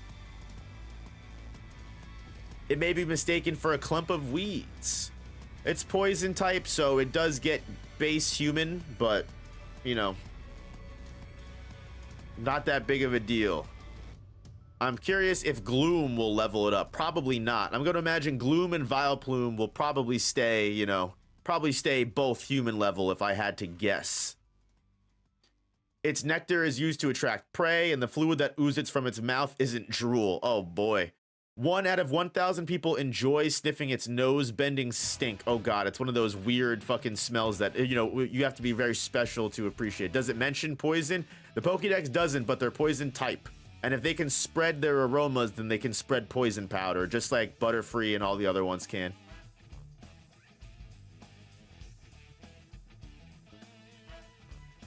It smells too repulsive to get very close. Apparently it loves the horrid stench. It sniffs the noxious fumes and drools even more of its prey. A horrible, noxious honey drools from its mouth. 1 whiff of the honey can result in memory loss.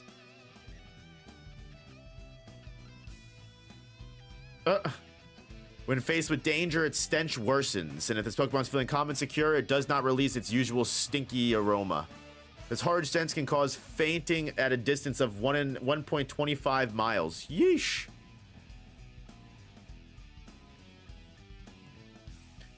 And something again tells me Vileplume isn't going to be much better.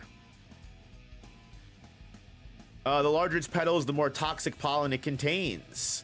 Its big head is heavy and hard to hold up. The flapping sound is very loud, and with every step, the petals shake out heavy clouds of toxic pollen. It's advisable never to approach any attractive flowers in a jungle, however pretty they may be. Once the prey is immobilized, this Pokemon catches and devours them. What the fuck? I would hate to see how a Vileplume eats. It's probably the most disgusting fucking thing imaginable.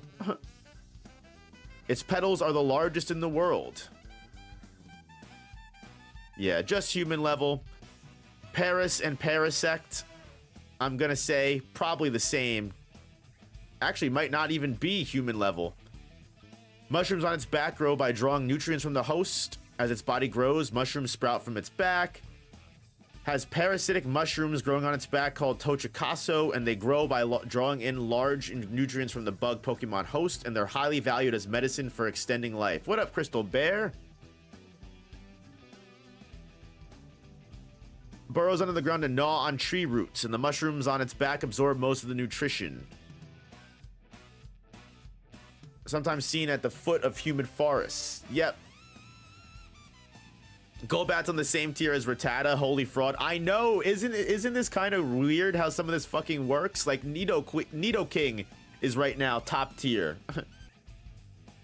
Paris is harmless, and I'm like I said, Parasect most likely also harmless as well.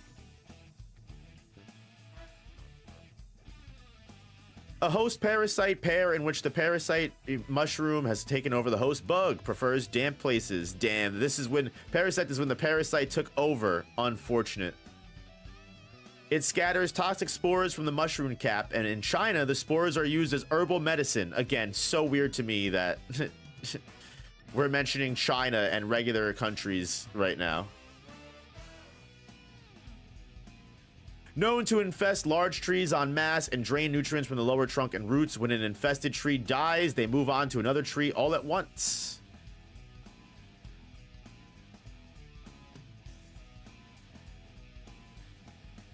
Scatters poisonous spores. Yep, so just Mew in South America. Yeah, I know, exactly, right? Just so weird. So the toxic spores make it human. You got that, make it human level at least. If it's toxic, it can definitely scatter poisonous spores and hurt you. Not good, not good. But other than that, Parasect kind of disappointing. We move on to Venonat, which is a bug poison type, so most likely base human based off its poison type, but lives in the shadows of tall trees where it eats insects and it's attracted by light at night. In a bright place, you can see that they are clusters of many tiny eyes. Ew. It possesses large eyes that never fail to spot even minuscule prey. The eyes can also shoot powerful beams. The hell?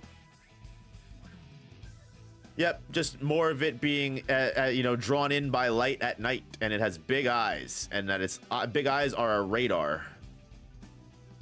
And the fact that it can shoot powerful beams, yeah, okay, all right. That and the poison type, yeah. Was Dugtrio OP or am I imagining things? I feel like Dugtrio might be OP. I feel like you might be remembering correctly on that one. Coming up next, Venomoth. The dust-like scales covering its wings are color-coded to indicate the kinds of poison it has.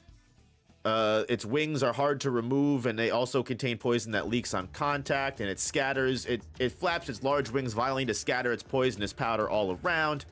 Yep. Just a basic poison type, nothing special about it. It flutters its wings around. It's kind of like Butterfree almost. Literally almost just like Butterfree. Just a moth instead of, instead of a butterfly. I don't know if I ever see a Meta Venonat pulling up to my porch because the light's on, I'm having a heart attack. Oh yeah, 100%. I would not want to see one of these things on my fucking at my fucking front door. Wait, why are they trying to remove a Venomoth's wings? Good question. I didn't even ask. That's kind of something it just kind of pushes past. Oh, the powdery scales on its wings are hard to remove. I just misquoted that. My fault. I'm spreading Pokemon misinformation.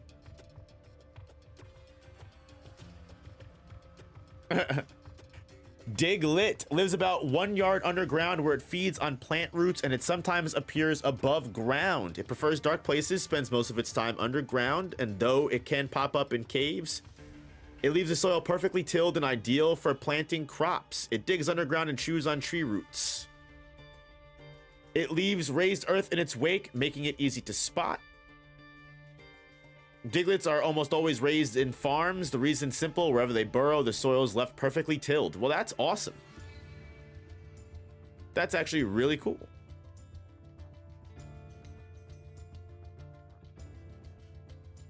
Travels through tunnels that it digs underground, and it hates sunlight. The fact that people use Digletts to plow fields is hysterical. I'm going to imagine it's at least street level because it should be able to pop out of the ground. Just push through concrete and pop out of the ground in a street. So I'm gonna give Diglett street level just based off of that. It could definitely fuck up a street. And we kind of said this before, most ground Pokemon are probably gonna be at least street level just based off of their ability to use Earthquake and stuff like that. Not that other Pokemon can't use Earthquake, but it's literally in the ground Pokemon's nature. Now, Dugtrio, this might be intense. A team of Diglett triples, it triggers huge earthquakes by burrowing 60 miles underground. A team of triplets that can burrow over 60 miles per hour. Due to this, some people think it's an earthquake. Extremely powerful, and they can dig even through the hardest of ground to a depth of 60 miles.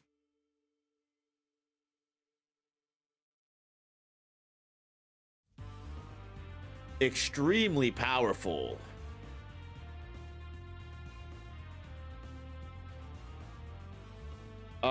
Anything big besides the earthquake causing?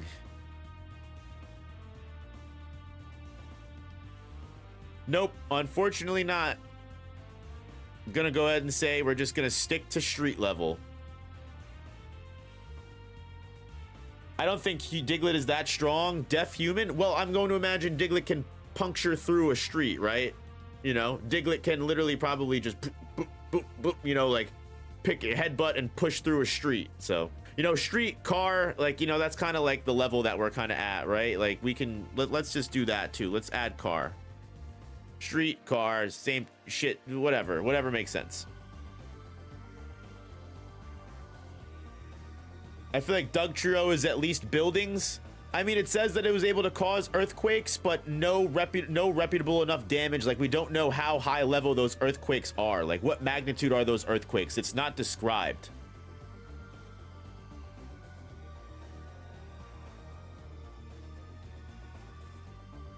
Now, Meowth, I'm going to imagine, are probably pretty harmless. I don't want to spend too long on some of these Pokemon, but adores circular objects and it wanders the streets at night to look for dropped loose change. It loves round and shiny objects and it can't stop from picking them up. At night, it patrols its territory with its eyes aglow. For some reason, this Pokemon loves shiny coins. When visiting a junkyard, you may catch sight of it having an intense fight with Murkrow. Huh. It loves coins, so if you give it one, you can make friends with Meowth. But it's fickle, so you can't count on that friendship lasting. Yeah, so Meowth, harmless. Persian, though. Persian might be human? I feel like Persian would probably maul the shit out of you. Although its fur has many admirers, it's tough to raise as a pet because of its fickle meanness. The gem in its forehead glows on its own, and it walks with all the grace and elegance of a proud queen. It will lash out and scratch for little reason. It will tear apart its prey on a mere whim. Well, there you go, right there. Beware if it raises its tail straight up. It's a signal that it's about to pounce and bite like a dog. Its life muscles allow it to walk without making a sound, and it attacks in an instant.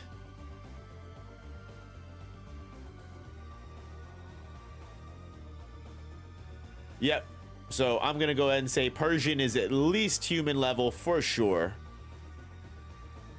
We've got Psyduck, who I think Psyduck is just going to fucking break your brain, right? He just causes confusion and terrible headaches. While lulling its enemies with its vacant look, this wily Pokemon will use psychokinetic powers. Oh no, it is always tormented by headaches. It uses psychic powers, but it is not known if it intends to do so. Psyduck uses a mysterious power. When it does so, this Pokemon generates brainwaves that are supposedly only seen in sleepers. This discovery spurred controversy among scholars. Doesn't seem to remember its psychic powers, and it doesn't seem to know how to use them as much as it wants to. It's almost always confused and puzzled. And it can really only affect sleeping humans.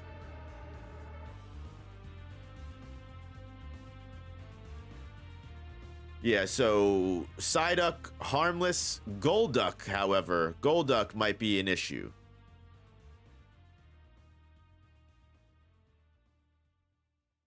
Often seen swimming elegantly by lake shores. It is often mistaken for the Japanese monster Kappa. They're used for swimming gracefully in lakes. Very high speed, you know, great for high speed water travel for sure. It may use telekinetic powers if its forehead glows mysteriously. The webbed flippers on its forelegs and hind legs give it frightening speed. It swims effortlessly even in a rough, stormy sea. It's an adept swimmer.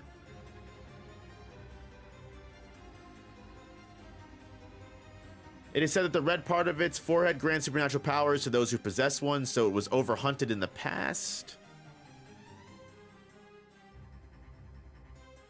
Mostly harmless. I'm sure a Golduck could probably hurt a human, but from the Pokedex entries, it seems mostly harmless.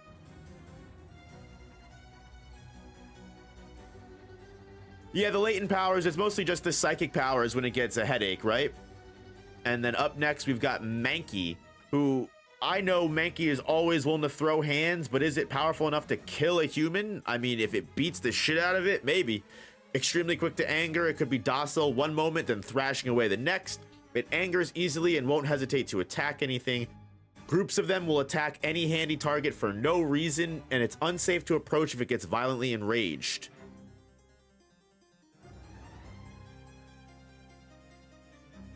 However, because it goes into a towering rage almost instantly, it's impossible for anyone to flee its wrath. It lives in treetop colonies. If one becomes enraged, the whole colony rampages for no reason.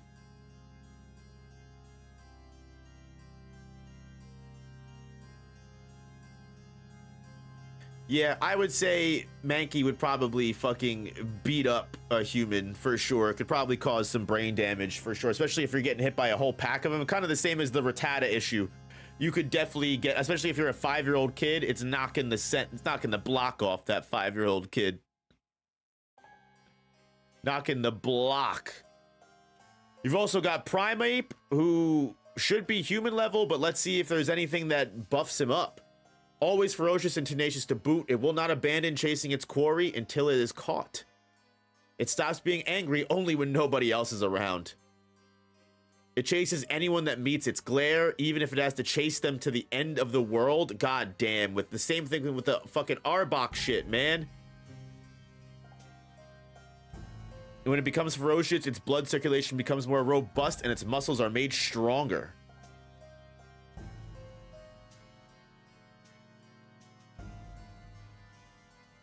It will never forgive opponents who have angered it, even after it has beaten them down until they can't move. It never ever forgives. God damn, bro.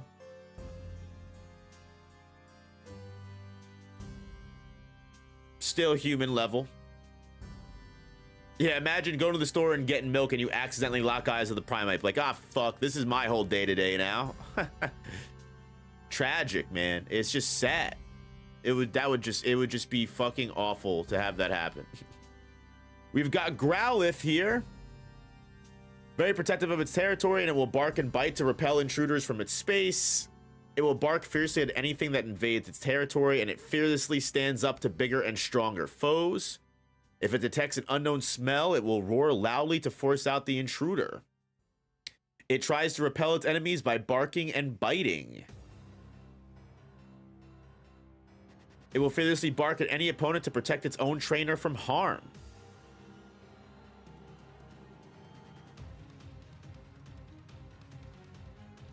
All right.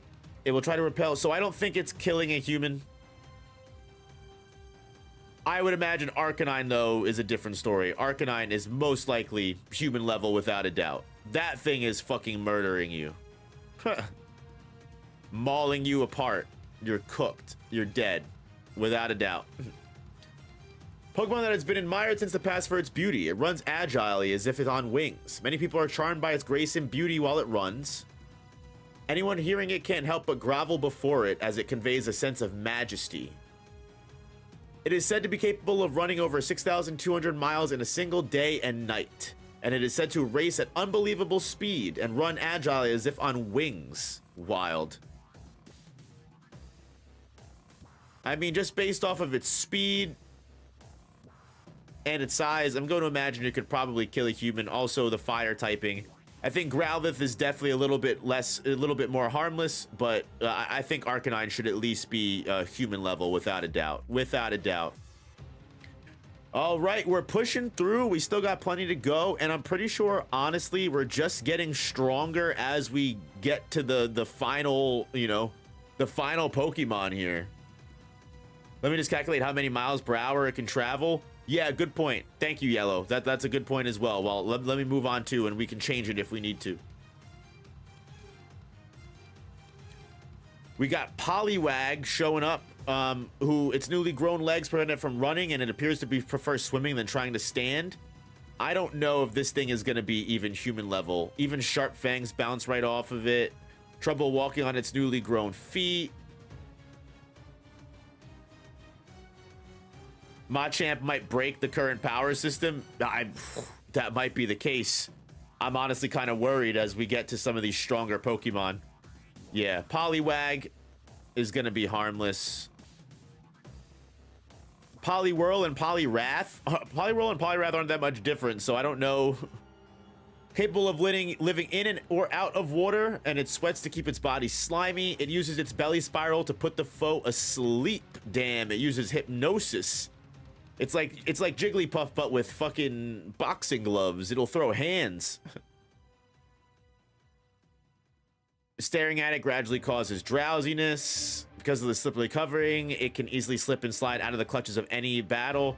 55 miles per hour, assuming both of those. Sheesh.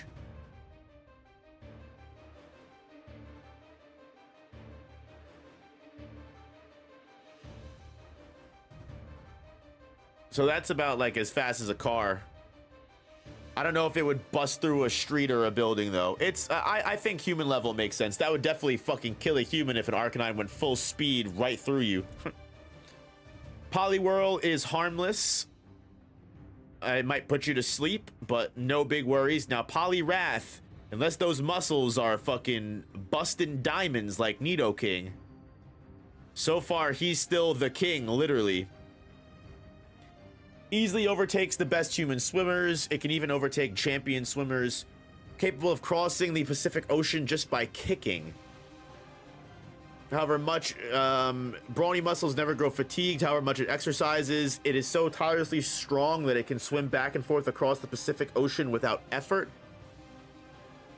I'm going to imagine that if it's swimming better than all Olympic swimmers and its brawny muscles never grow fatigued, it can swim across the entire Pacific Ocean. I'm going to imagine it could definitely beat the shit out of someone. So I'll give Poliwrath human level, probably. Bear, very low human level, but surprised Golduck and Poliwrath don't have some kind of inverse rivalry about who's the best swimmer. Good point. It also knows martial arts. Can't forget that. It knows Kung Fu. And Abra, I mean, I don't think Abra is going to be much of an issue here. I'm going to say harmless, right? Uses its ability to read minds and will identify impending danger and teleport away. Teleports itself to safety even as it sleeps. It's always sleeping. It has to sleep for 18 hours a day, and if it doesn't, it loses its ability to use telekinetic powers. It senses the impending attacks and teleports away. It can teleport other people, teleport itself to treetops and pick and eat berries there. It uses its psychic powers while it sleeps, and the contents of Abra's dreams affect the powers that the Pokemon wields. Yeah, harmless. Poliwrath travels 9,600 miles without rest in swimming. Is crazy.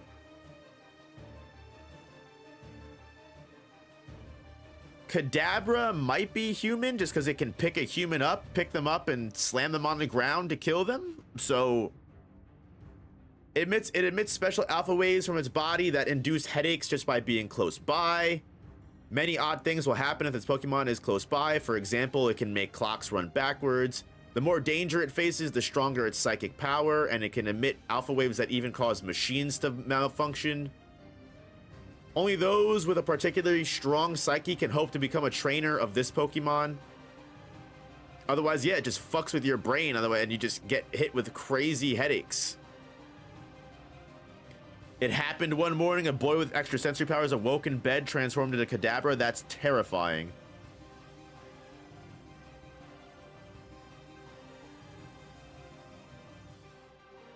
Yeah.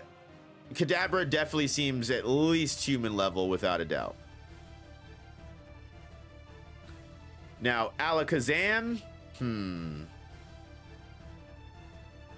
Ruby and Sapphire Alakazam sprites just look wrong, right? They just look like there's something off about him, right?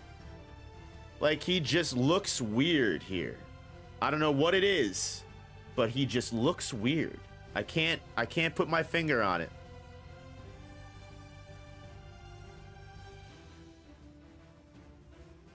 He looks skinny. Yeah, he looks like he looks a little weird.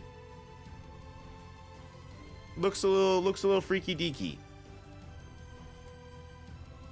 Anyway, its brain can outperform a supercomputer. Ayo. This enables it to use its abilities to their extremes. Its brain cells multiply continually until it dies. As a result, it remembers everything. That's wild. Its brain continually grows, making its head far too heavy to support with its neck. This Pokemon holds its head up using its psychokinetic power instead. While it has strong psychic abilities and high intelligence, and Alakazam's muscles are weak, so it uses psychic power to move its body.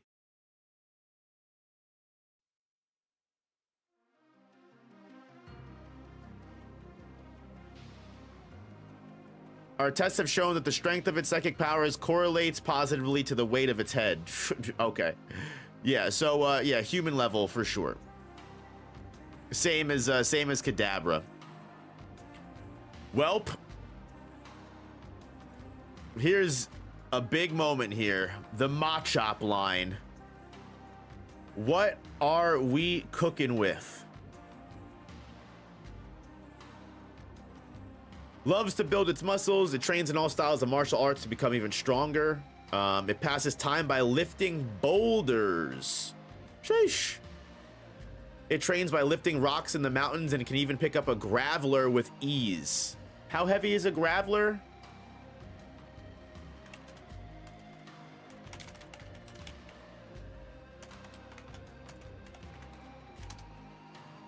£232. Definitely human level. It's powerful enough to easily heft and throw a number of Geodude at once. Even though it's the size of a human child, it can hurl 100 grown-ups. They never get sore no matter how much they're exercised. The power to hurl a 100 adult humans is wild. With its superhuman strength, it's able to throw 100 people all at the same time, and its strength comes from lifting Graveler all day. I'm willing to give Machop street level. If it's picking up 100 humans and throwing them, why the fuck wouldn't it be able to punch a street or punch a car and destroy it? I'm sorry. I've got to give Machop street to car level. I just have to. We all agree, right? Like, that's not crazy to say.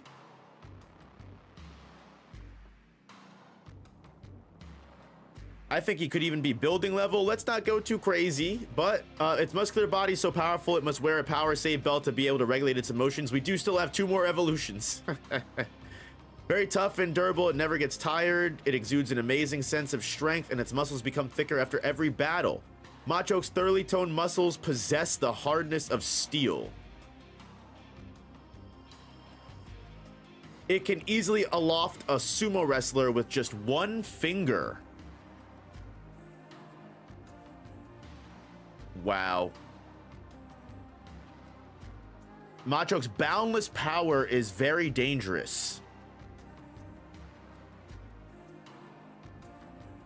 It happily carries heavy cargo to toughen up. The fact that its muscles possess the quality and hardness of steel itself is wild.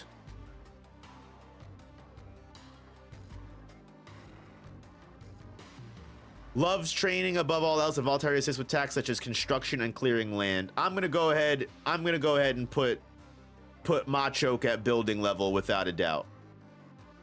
This man's picking up a house, no doubt. If he's picking up a whole sumo wrestler with 1 finger, I'm sorry, dog. I gotta give Machoke building level. Just gotta make it happen.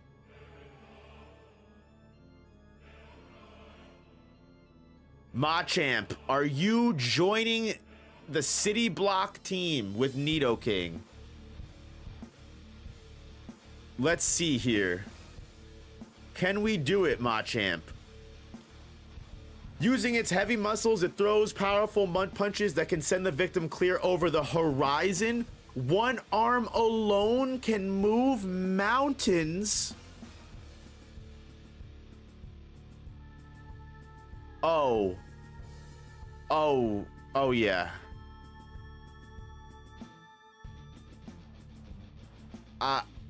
Hold on. That's is there a mountain tier? There's about to be now. Wow.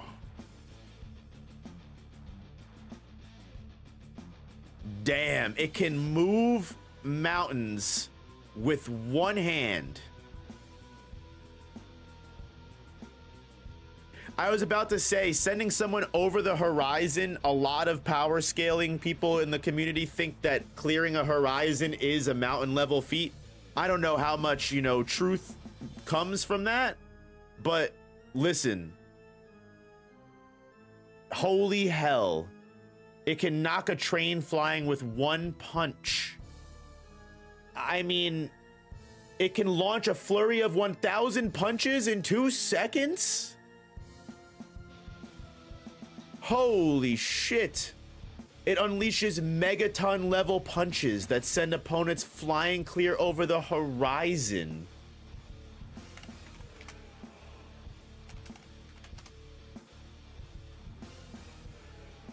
Megaton.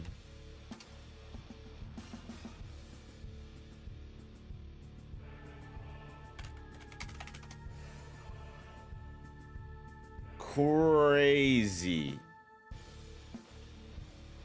Unreal.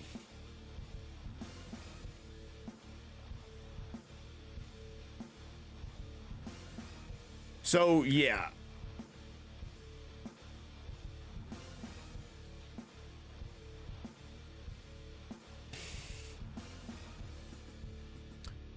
I'm wondering, should we just merge? Saying, you know, saying merging city blocks and town and city is it is definitely an issue. So I don't, yeah, I mean, it's just crazy that Machamp levels up that quick. He skips a whole tier. Wow, that's wild. That's insane, man.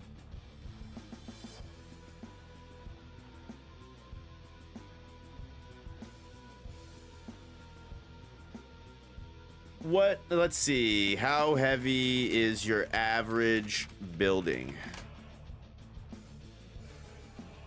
The average weight of a building can vary greatly, but typically a single family house might weigh 80,000 pounds. Okay, so I don't know if we can give, you know, I don't know if we can give, let's say 200 times 100 is 20,000. So even if we're even if we're giving the 100 people that Machop picks up, you know what? Yeah, you're right. I think you're right. 100%. You're 100% right. I can't even deny it. You're right.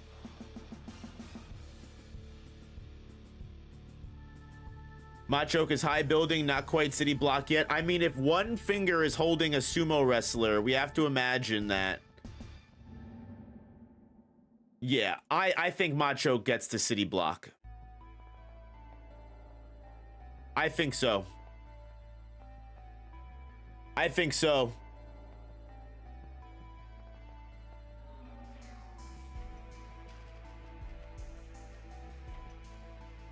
I think so. I can't dispute it. I think we're gonna stick with that.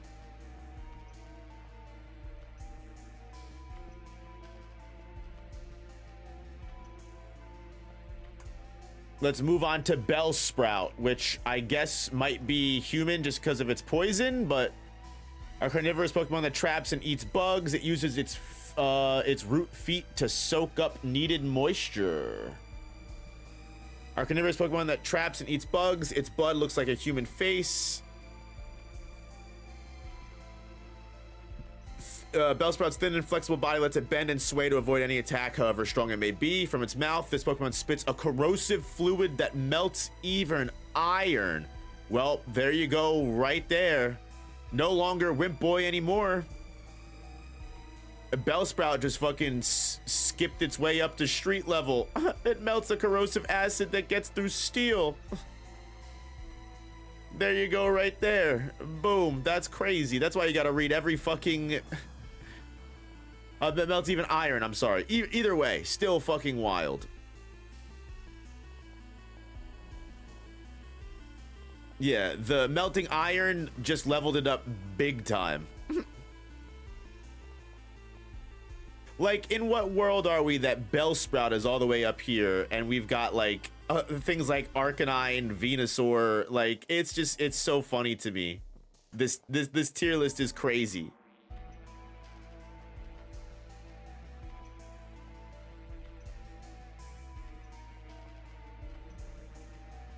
We've got Weeping Bell, able to spit out poison powder that immobilizes the enemy and finishes it with a spray of acid.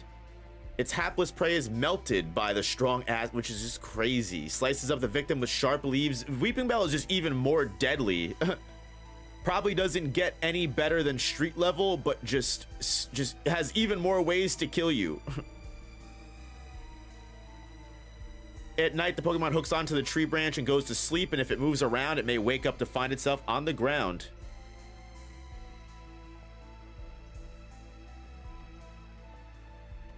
Sheesh. I don't know anything about Pokemon, but I think Snorlax and Gengar are cool, and I'm just here for the vibes. Hey, appreciate you hanging out, 100%. Snorlax and Gengar are indeed cool. You definitely aren't wrong when it comes to that.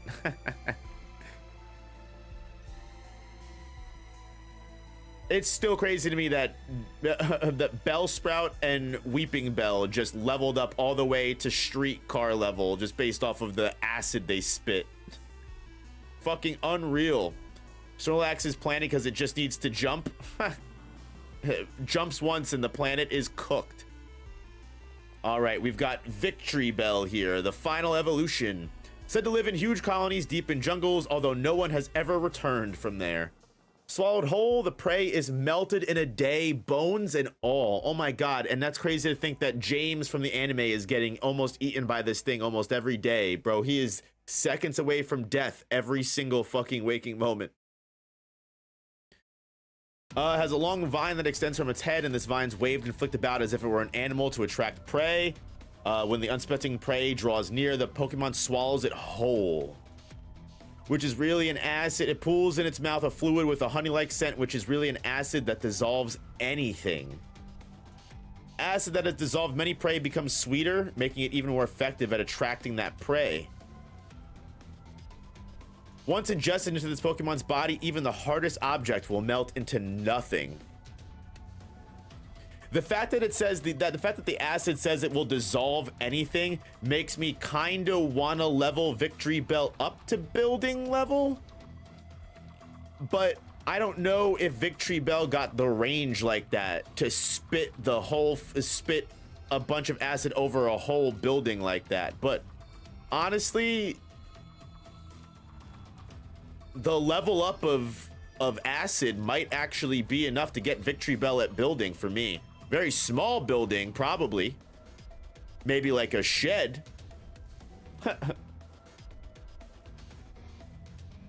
Ah, the diamond is unbreakable. Not again. You got me again. Ah. Crazy. All right. So yeah, I'll put Victory Bell. We'll glaze Victory Bell up to building. I don't think anyone will be mad at me for that. All right. And next up, we've got Tentacool and Tentacruel. And I imagine they'll probably both just be mere be mere human level just based off of their poison stingers, right? Drifts in shallow seas, anglers hook them by accident and are often punished by their stinging acid. Yep. When the tide goes out, dehydrated Tentacool remains can be found washed up on shore. It uses its toxic feelers to stab anything it touches.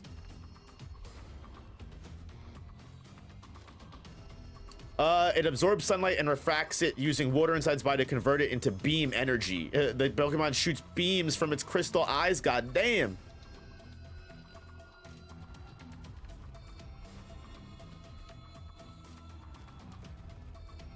It shoots strange beams from its crystal-like eyes.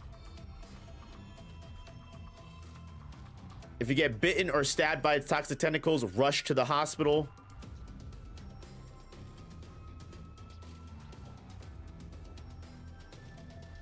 Countless fishers are hurt by its poison stinger. Yep, just Tentacool is just basic human level. We've got some Tentacruel glaze in chat, so let's see if it holds up. I know we had the giant Tentacruel episode that had to get removed on air for 9/11. So maybe if a giant Tentacruel happened, that shit was destroying the whole city. The tentacles are normally kept short, and on hunts they are extended to ensnare and immobilize their prey. They wrap around their prey and weaken it with poison. Its 80 tentacles absorb water and stretch almost endlessly to constrict its prey and enemies.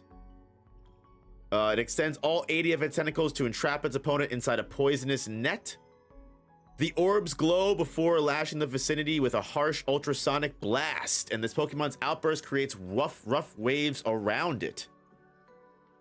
Okay, I can see I can understand why you might have been saying it was street level with the ultrasonic blasts that can lash out throughout the vicinity. But I don't know how strong it is, right? In battle, it extends all 80 of its tentacles to entrap its opponent. Large red orbs on its head. We already read that. Longer it's been alive, the fewer tentacles it will have. When the orbs on its head are blinking, it is a warning sign, and it also uses that to communicate with others.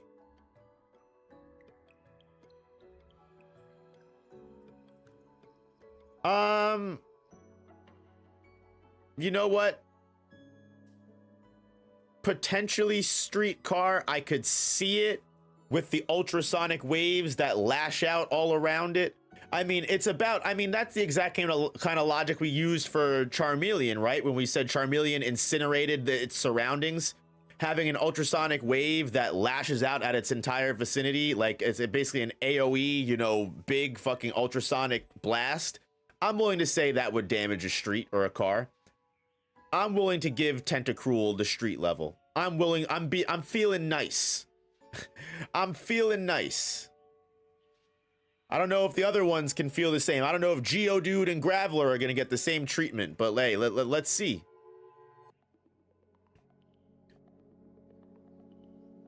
Guys, if you haven't already, please hit that like button. It definitely helps the stream way more than you know. We've been going for about 2 hours now, which is wild, and we've got about still halfway to go. So excuse me if I do try to, you know, speed up things a little bit. Geodude found in fields and mountains, mistaking them for boulders. People often step or trip on them. If you step on one by accident, the Geodude will get angry and it will swing its fists around if angered. It uses its arms to steadily climb steep mountain paths. The longer a Geodude lives, the more its edges are chipped and worn away, making it more rounded in appearance. It will not awaken even if hikers step on it unwittingly. Some people have used them to hurl at each other in a snowball fight. Damn, that's wild. So I would actually say that Geodude isn't human level, because if people are throwing Geodudes at each other on accident in snowball fights and not dying, I mean, sheesh.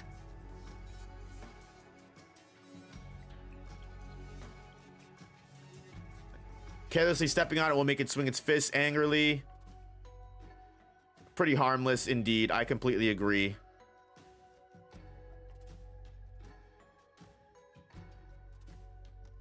Makes its home in mountain regions. Yep.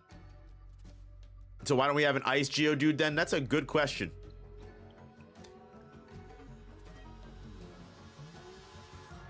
I was waiting to see some kind of Pokedex entry like Geodudes can change mountainscapes or something, right? That's what I kept reading. Like, you never know what's coming. Rolls down slopes to move. It rolls over any obstacle without slowing or changing its direction. Often seen rolling down mountain trails. Obstacles are just things to roll straight over, not avoid.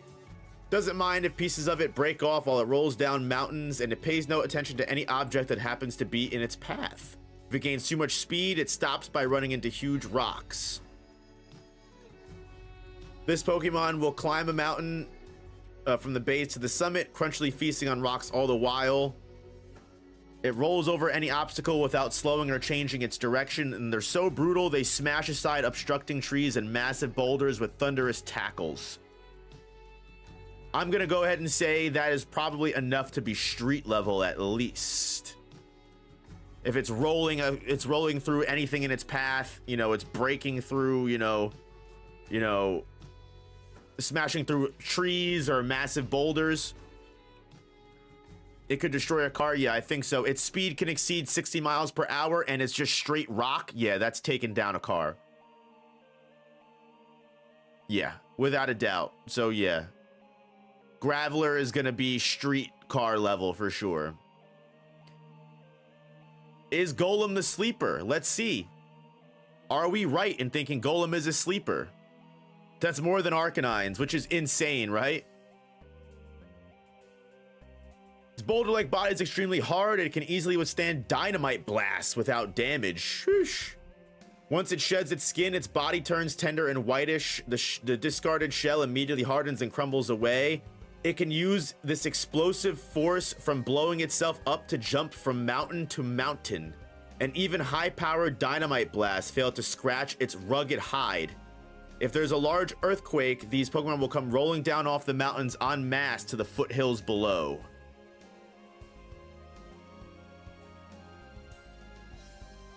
If even dynamite can't harm it and it can blow itself up comparable to dynamite to, you know, jump from mountain to mountain, I'm willing to give Golem building level if it's blowing itself up on impact.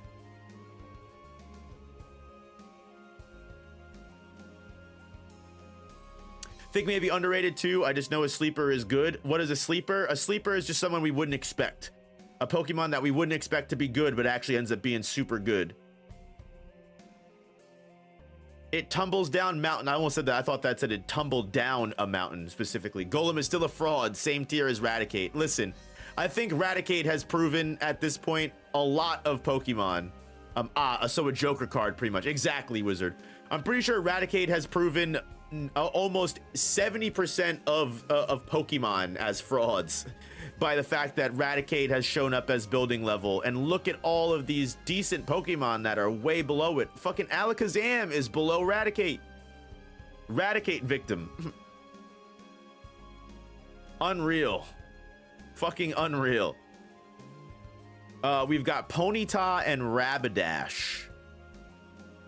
Rapidash, I feel like, might score pretty high, but Ponyta, I don't know. Its hooves are 10 times harder than diamonds. It can trample anything completely flat in little time. Oh.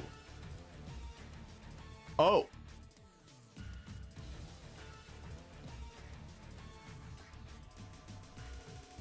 Wow. That's kind of insane. Its hind legs, which have harder than diamond hooves, kick back at any presence it senses behind it. And training by jumping over grass that grows longer every day has it made a world-class jumper. Nah, I'm definitely going to say, I mean, if Ponyta's kicks are harder than diamonds, I'm going to have to say it's at least building level. And if it can trample anything flat in little time, if it jumps on top of a building and then just starts trampling on it with diamond hooves. Oh my god, that's crazy. Its legs grow strong after chasing after its parent. Ponyta is very weak at birth, but it becomes stronger by stumbling and falling to keep up with its parent.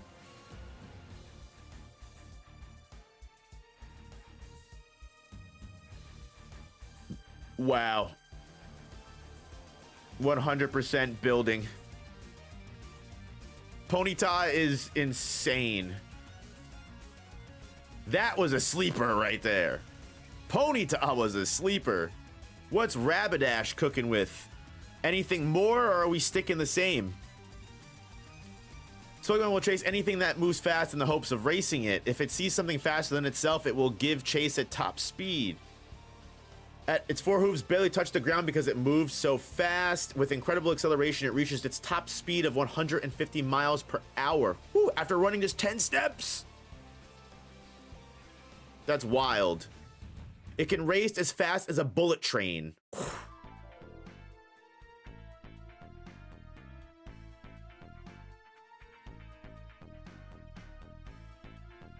Wow.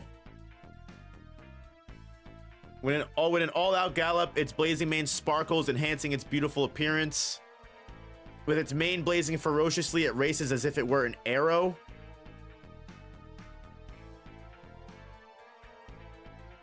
Honestly, it might be City Block. Because it would just... If we're saying it's reaching 150 miles per hour... It's fire, it's a fire type, so its burning mane is flowing all around it and it's burning everything. And Ponyta is, you know, trotting harder than diamonds itself. With that speed, With the fire and with that fucking attack power, I'm going to imagine it would rip right through a city block. I don't want to say it would be town level because I feel like that's glazing it too much, but I feel like, I mean, why wouldn't I say it's a city block issue? That would literally take out an entire neighborhood with its speed, flames, and fucking power instantly without issue.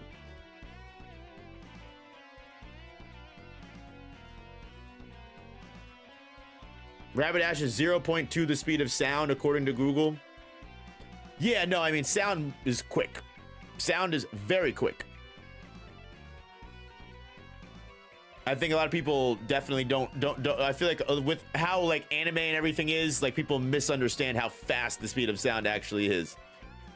But yeah, Rapidash, I think city block makes complete sense. Slowpoke, I feel like is just going to be a harmless guy. Incredibly slow and dopey. It takes 5 seconds for it to feel pain when under attack. It's quite content to loll about without worrying about any time. If something bites its tail, it won't even notice for a whole day. Uses its tail to catch prey, dipping it in the water at its side. However, this Pokemon often forgets what it's doing and often spends entire days just lofting at the water's edge. It's almost vacantly lost in thought, but no one knows what it's thinking. Yeah, Slowpoke is harmless without a doubt.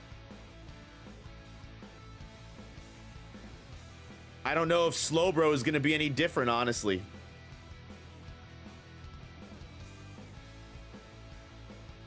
The shelter that latched onto Slowpoke's tail is said to feed on the host's leftover scraps. Weird that Shelter doesn't come up.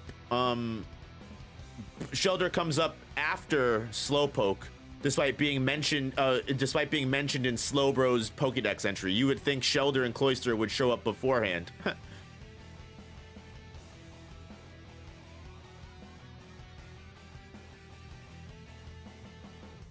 If the Shelter on its tail comes off, it becomes a Slowpoke again. Damn, that must be sad.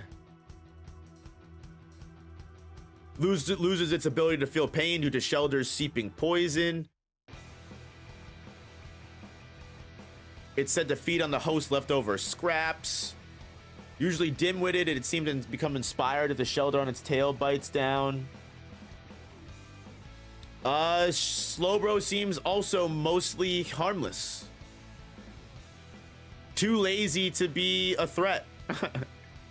Too lazy to be a threat to anybody. You see, these guys, you're good. You don't have to worry about shit. I feel like Magnemite might be the same as Pikachu, might be base street level just because it can, you know, recreate a lightning bolt, but let's see, it might have weaker lightning. Shelter stocks are being raised due to Slowbro poison? Hell yeah. Oh, good point, Yellow. I didn't even think about that. Uses anti-gravity to stay suspended, appears without warning, and uses Thunder Wave and similar moves. It floats in air on powerful electromagnetic waves, and it may approach trainers if they are using Pokegear. The electricity emitted by the units on each side of its body can become a strong magnet and attaches itself to power lines to feed on electricity. If your house has a power outage, check your circuit breakers.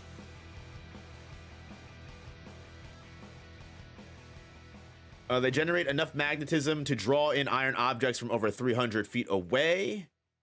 That can be dangerous.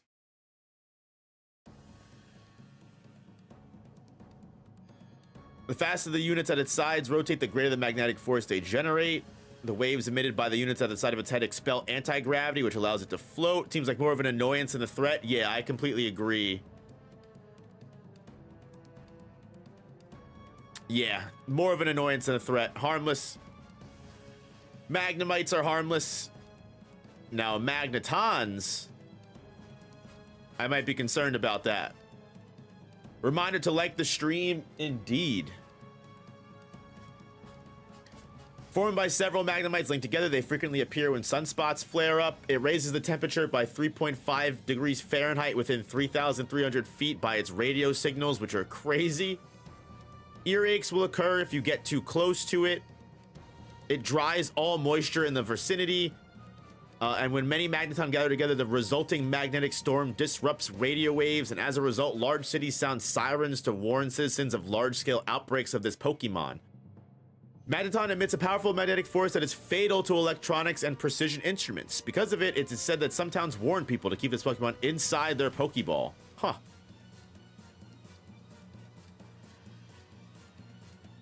Earaches occur if you get too close. It discharges powerful magnetic waves at high voltage.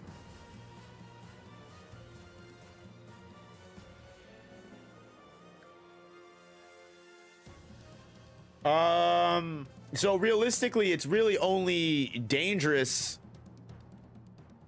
Like, I mean, you get earaches. I don't know.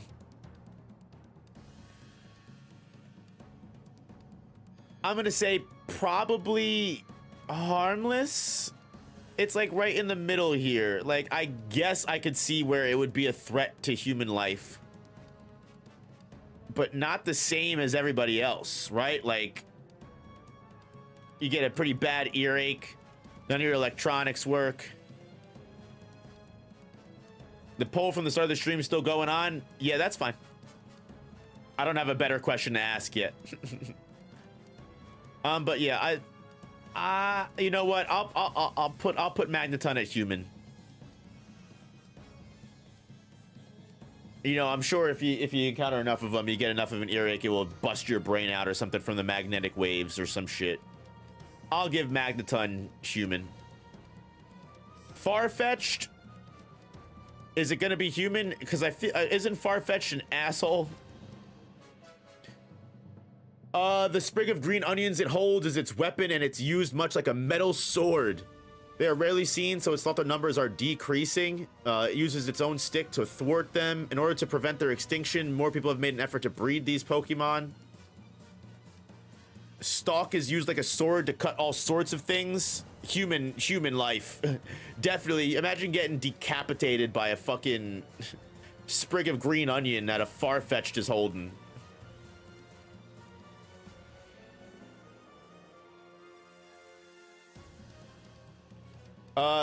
The stalk this Pokemon carries in its wings serves as a sword to cut down opponents. In a dire situation, the stalk can also serve as food. Crazy. Human level. For sure. Probably wouldn't cut through a car, but would cut through your fucking neck. That's for sure. Alright, up next, we've got Doduo, who might be harmless. Bird that makes up for its poor flying with its fast foot speed, leaves giant footprints, runs at high speed on developed legs. Leaving footprints up to 4 inches deep is crazy. It runs away at 60 miles per hour. When threatened, it flees over 60 miles per hour. Mostly harmless. If it ran into you, it would probably hurt, but it probably wouldn't kill you. Now, Dodrio, let's see. Let's see if yellow is right here. Uses its 3 brains to execute complex plans. While 2 heads sleep, 1 head stay awake. It runs close to 40 miles per hour in prairies. It may think too much and become immobilized. An enemy that takes its eyes off any of the 3 heads, even for a second, will get pecked severely. The 3 heads respectively represent joy, sadness, and anger.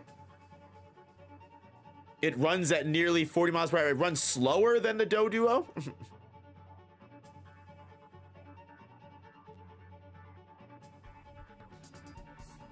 It gets pecked severely.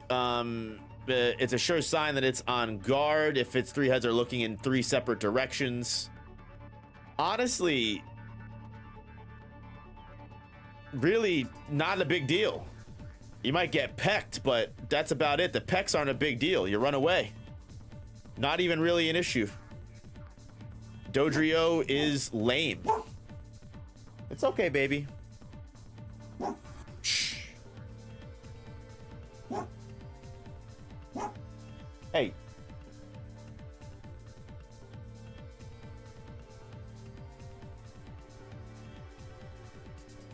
What are you doing?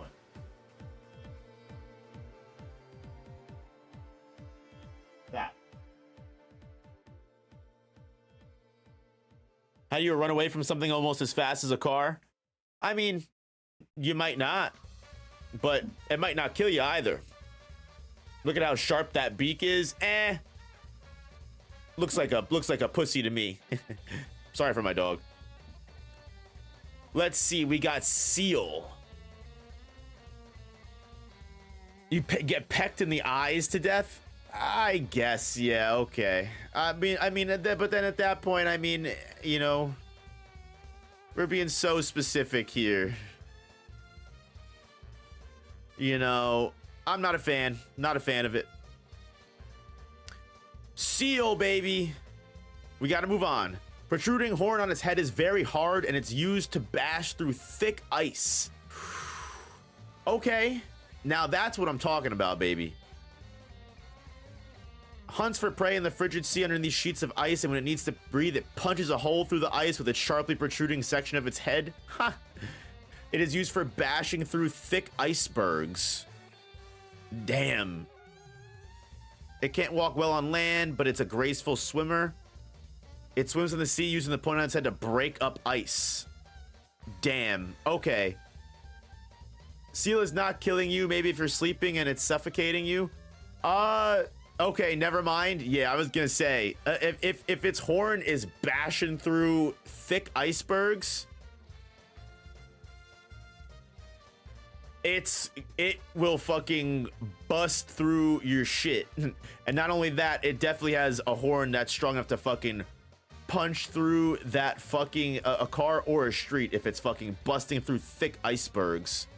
I don't know if I would give Seal building level, but definitely high up there, which is just ridiculous. The amount of nonsense that this tier list has caused at this point is just ridiculous. What's Dugong working with?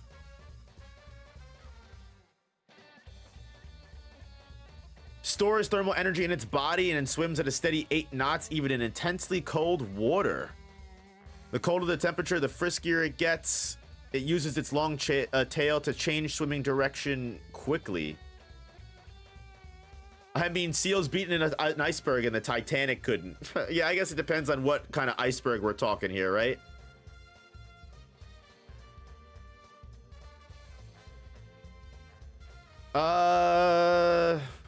The rise in its body temperature helps its digestion. It swims powerfully in icy waters. Yeah, I'm gonna go ahead and say, yeah, Dugong and Seal definitely reach street and car level, without a doubt. But up next, we've got Grimer and Muck, who, just like most of our other poison types, are gonna be base human level on their own, just because they're just gonna poison you and put you through toxicity. Appears in filthy areas and thrives by sucking up polluted sludge that pumped out factories of ice.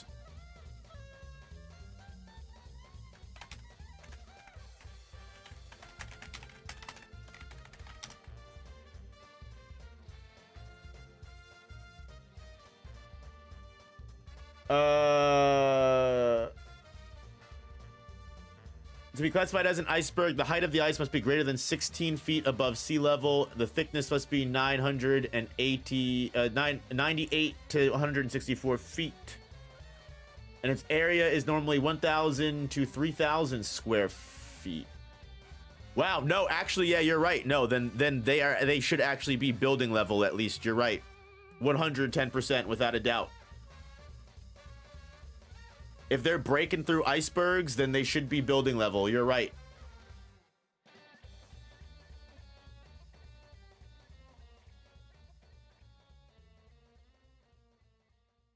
But let's see here. So back to Grimer and Muck. Thrives by sucking up polluted sludge that's pumped out of factories. Even weeds don't grow in its path. As it moves, it loses bit of its body from which new Grimer will emerge. Good lord. So many germs are left behind that no plants will ever grow again. Its sludgy and rubbery body can be forced through any opening. This Pokemon enters sewer pipes to drink filthy wastewater. It was born in the sludge in a dirty stream and was exposed to the moon's X-rays, and it appears among filth.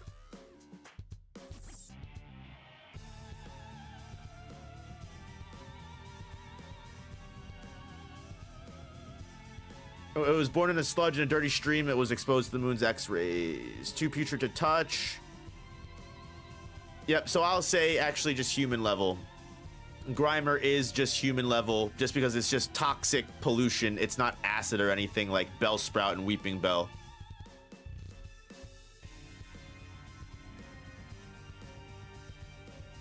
So definitely can kill you, but it's not like actually damaging the environment. It just slips through things. Now it will damage plants, but it won't damage like, it's not like it's, like I said, eroding like Bellsprout's acid. At least Grimer, maybe Muck gets worse. It is so toxic, even its footprints contain poison. Smells so awful it can cause fainting. Through degeneration, it lost its sense of smell. They love to gather in smelly areas where sludge accumulates. Touching it will accidentally cause a fever that requires bed rest. As it moves, a very strong poison leaks from it, making the ground there barren for 3 years. It is unusually detectable because it blends in with the ground. Touching it can cause terrible poisoning. It performs warm in human habitats. In the summertime, the toxic substances in its body intensify, making Muck reek like putrid kitchen garbage. The fluid instantly kills plants and trees on contact.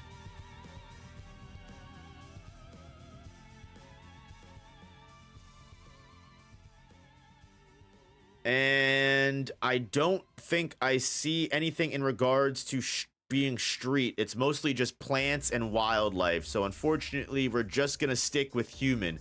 And we do remember that Shelder was revealed to have poison from Slowbro's Pokedex. I will not forget that. Let's move on to Shelder, baby. Its hard shell repels any kind of attack, and it is vulnerable only when its shell is opened. However, when it's open, the tender body is exposed. Grains of sand trapped in the shells mix with its body fluids to form pearls. At night, it uses its broad tongue to burrow a hole in the sea floor sand and then sleep in it. It is encased in a shell that's harder than diamond. Inside, however, is surprisingly tender. Pfft, sheesh.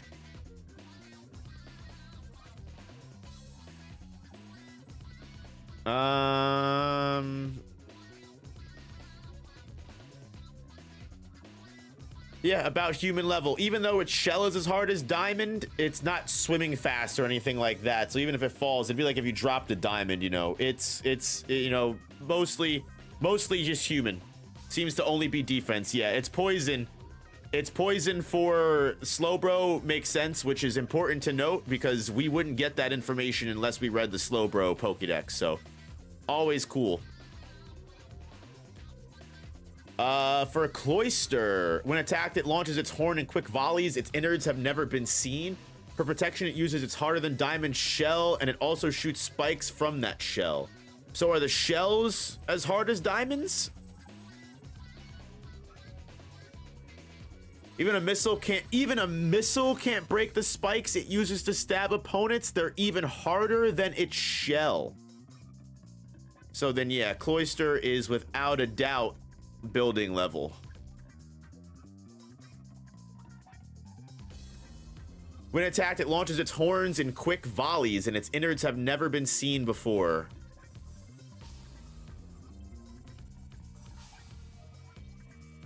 Its shell is extremely hard. It cannot be shattered even with a bomb, and the shell only opens when it's attacking. It's stronger than its fucking spikes are stronger than fucking missiles, dog. That's crazy. That's all I needed to see. So yeah, fucking building level Cloyster. Wild. Ghastly? I wonder if Ghastly would be human level because of its poison. Let's see. Almost invisible, this gaseous Pokemon cloaks the target and puts it to sleep without notice. It has no real shape and appears to be made of gas. However, it can be blown away by the wind. It can envelop an opponent of any size and cause suffocation. Well, there you go. And it can also slowly weaken its prey by poisoning it through the skin. Well, sheesh. It can topple an Indian elephant by enveloping the prey in 2 seconds. Wow. Mostly just made up of gaseous matter, as I see here. Poisonous gas comprises 95% of its body. Inhaling part of its poisonous body can cause one to faint instantly. Why are Indian elephants catching strays? I don't know, man. That must have been just a topic of discussion when they were fucking making the first Pokedex entries. I don't know why there's so much fascination with Indian elephants. That was the best thing they could think of to compare it to. We've got Haunter here. Because of its ability to slip through block walls, it's said to be from another dimension. It causes shaking that won't stop until the victim's demise, and it licks and saps its victim's life. It hides in the dark, planning to take the life of the next living thing that wanders close by. Ghastly or Haunter can be human. Their lick is enough. Gengar may be street level if I'm forgetting a certain energy. Yeah, it looks like it's just gas. It's not even really solid, so I really don't think anything they do is going to be anything more than human. Even though they can slip through, you know, they can be transparent.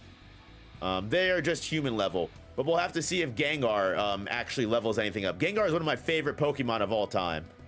I hate that Gengar is constantly hidden behind trait evolution because Gengar is an OP-ass Pokemon. Under a full moon, this Pokemon likes to mimic the shadows of people and laugh at their fright. If you feel a sudden chill, it's certain a Gengar has appeared. It slips into the shadows, the prey's shadow, and silently waits for an opportunity to steal the life of its target. Steals the life of those who become lost in mountains. Yeah, I don't think, even your home isn't safe. Gengar will lurk in whatever corner of a dark room it can find to wait for its chance to catch you. Yep, so just human.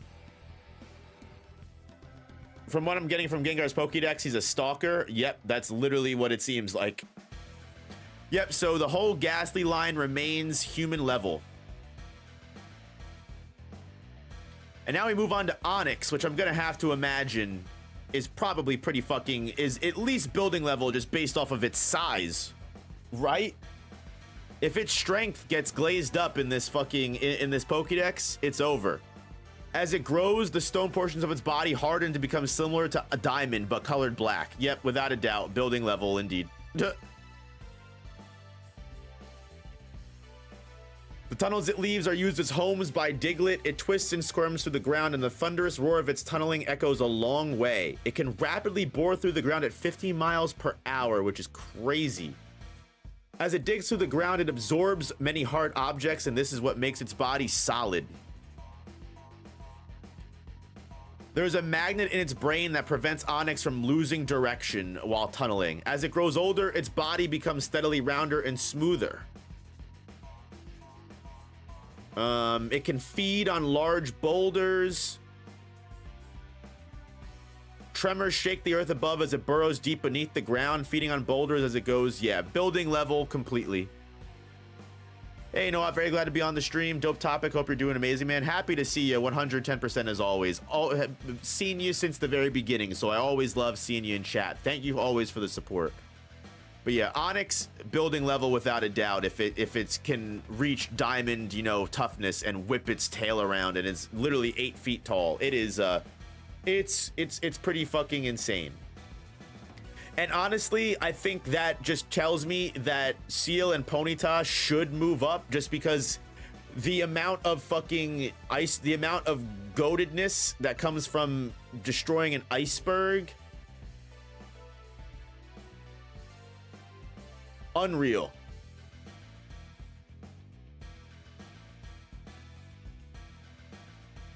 So I think we have to level them up. I almost want to put them at town to city, but I think that's too much. Give Dugong the first city tier?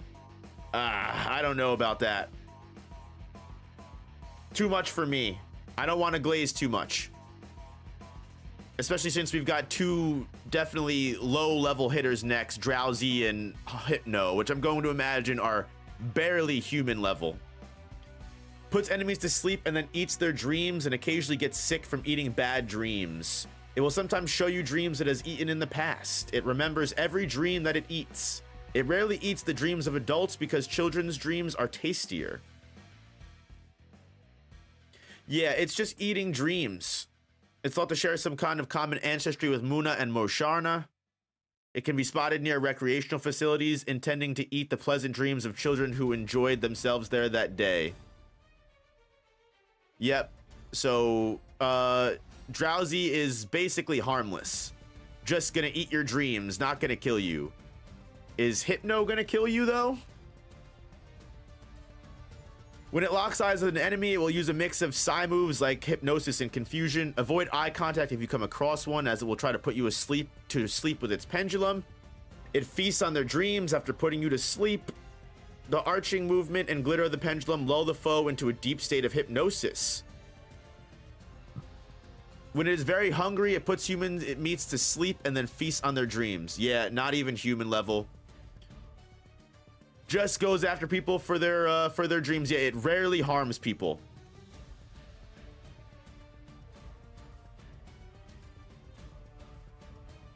Yeah, so Hypno is harmless. It's creepy, but harmless. Next, we've got Krabby and Kingler, which I think they might be pretty fucking strong just because of their pincers. Its pincers are not only powerful weapons, they're used for balance when walking sideways. They sometimes break off during battle, but they grow back fast, and it cloaks itself with bubbles. How strong is this pincer, though? They're powerful weapons, but how strong?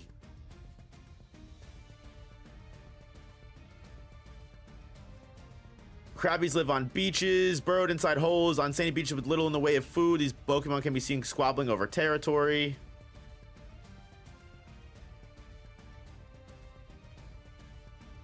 If they're powerful weapons, but they don't, I don't think, yeah, all we can do is say human. I can't give them anything more than human. I was trying to glaze Krabby up, but no Pokedex entry is anything really more than just saying they're powerful weapons, which doesn't tell us much. Kingler, though, might get some glaze.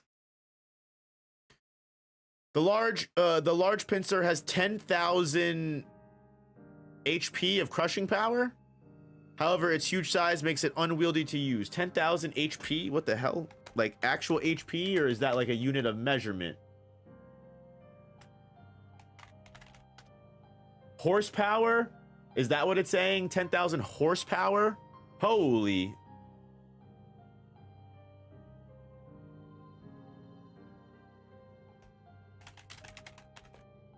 $10,000 horsepower.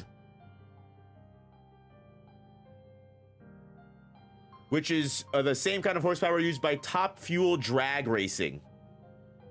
So I'm going to at least say street level without a doubt, but we might, let's keep reading. It might even get crazier from here.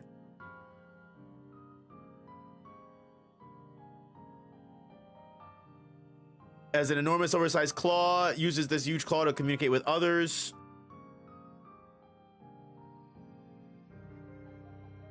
Since claw is so heavy, it quickly tires. Difficult to aim because it's too big. So yeah, so I'll at least say it is car level without a doubt.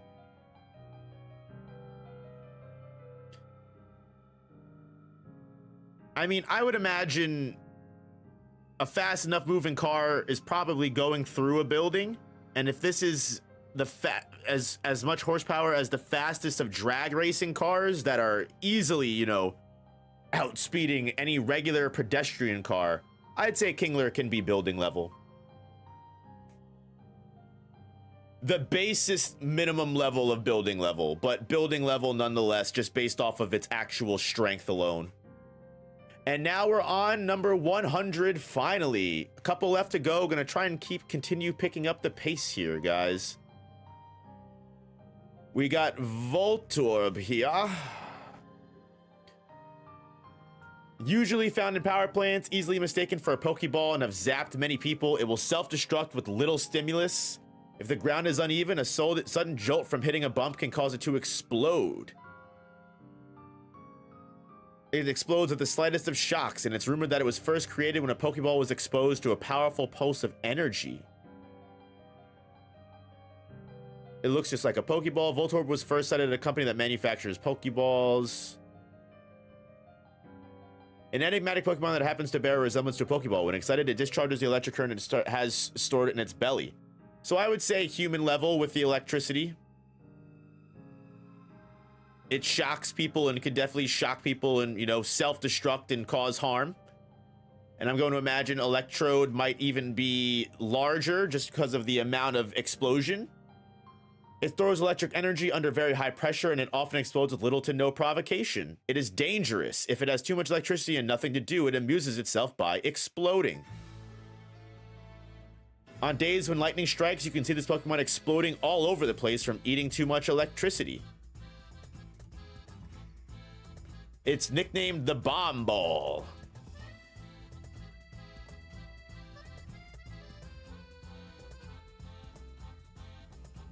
Even the slightest shock could trigger a huge explosion.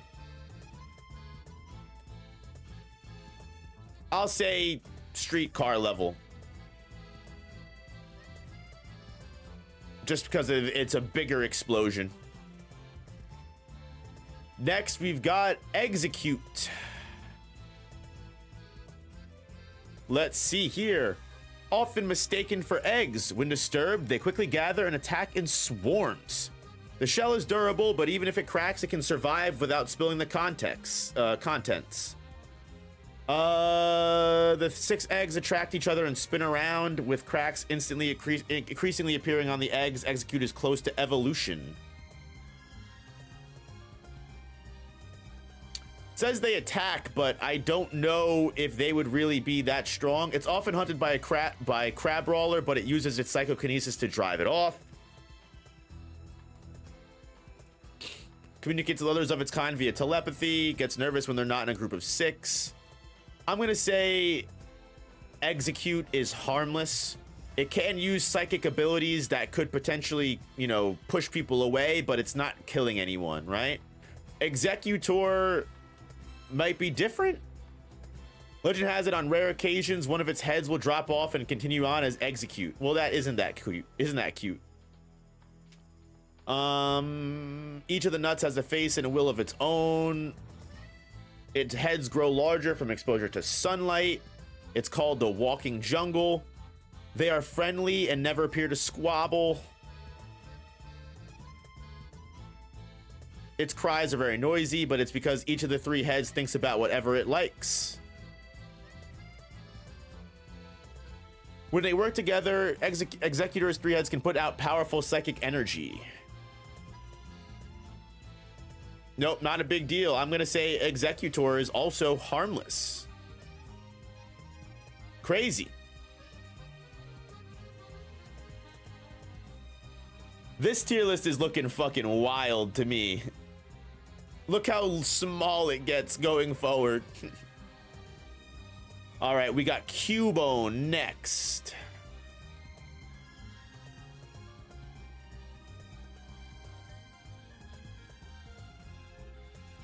Because it never removes its skull helmet, no one has ever seen this Pokemon's face. Its cries echo inside the skull and come out as a sad melody.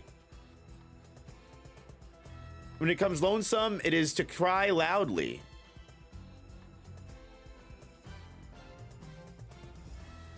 Its crying makes the skull it wears rattle hollowly. Doesn't look like it's anything to worry about. All right, Cubone is harmless. Marowak, however, might be a problem.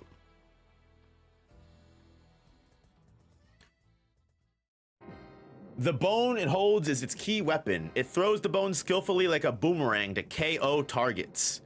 It's grown more vicious over its ages, and it has been seen pounding boulders with its bone it carries in order to tap out messages to others. Its temperament turned ferocious when it began to use bones. It can throw the bone skillfully to, like a boomerang to KO targets. It's skilled at using the bones as weapons. It uses the bone skillfully like a boomerang. They have nearly 50 different rhythmic patterns. Nope. Okay, so I'll give Marowak human level, because if you can knock out someone, if you can knock someone unconscious, there's always the chance that you can accidentally kill them.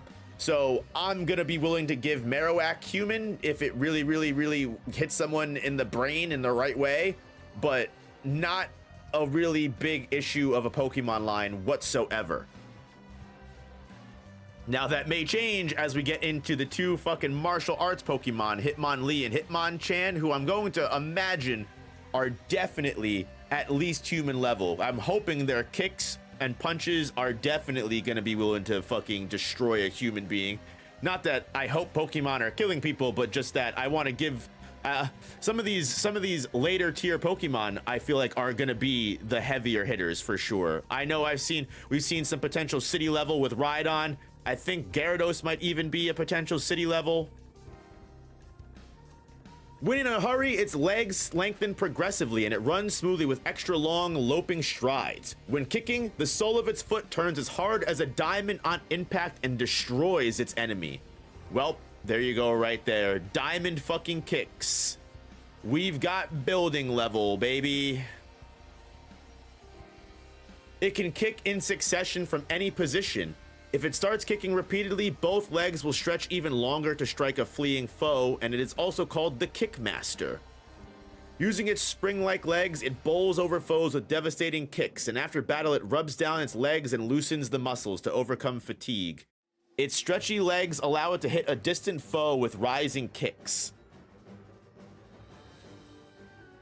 Honestly, with the stretching of the kicks and the way that it can throw multiple kicks in succession from any position, first-time foes are startled by its extensive reach.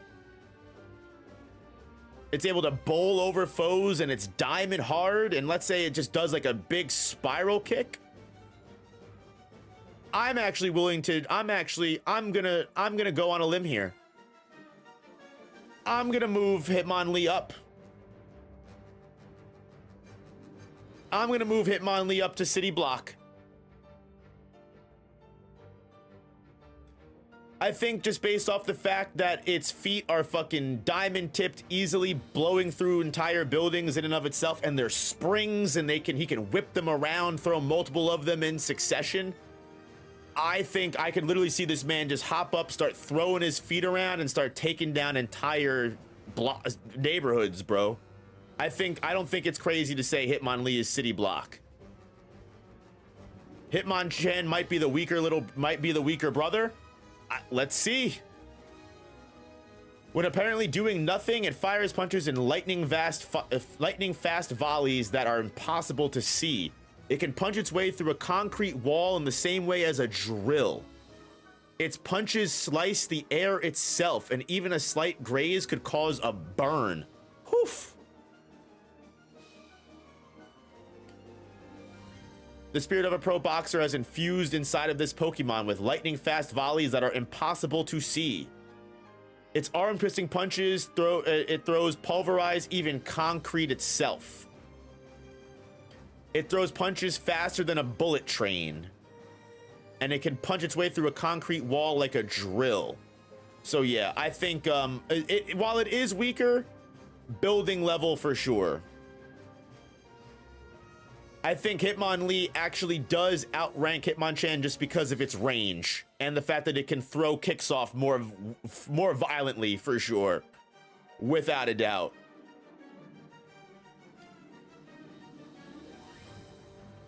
Let's go to Lickitung, who, I mean, besides being a huge predator, in more ways than one, might even just be harmless. Its tongue can extend like a chameleon. It leaves a tingling sensation when it licks enemies. Its licks can cause paralysis. Oh shit. Its gooey saliva sticks to anything, so it's useful. Whenever Lickitung comes across something new, it will unfailingly give it a lick. It does this because it memorizes things by texture and taste.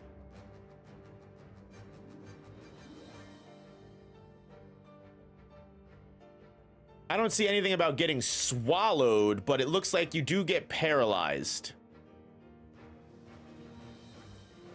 If you don't clean off the spot where it's licked you, you'll break out in a rash. Its licks can cause paralysis. An intense itch will set in and the itch will never go away if you don't clean it off. Oh, nope, here you go. Yep, you're right. This Pokemon paralyzes its prey with a lick from its long tongue, then swallows the prey whole. Bug Pokemon are Lickitung's main food source, but yeah, I'm willing to give it human off of that.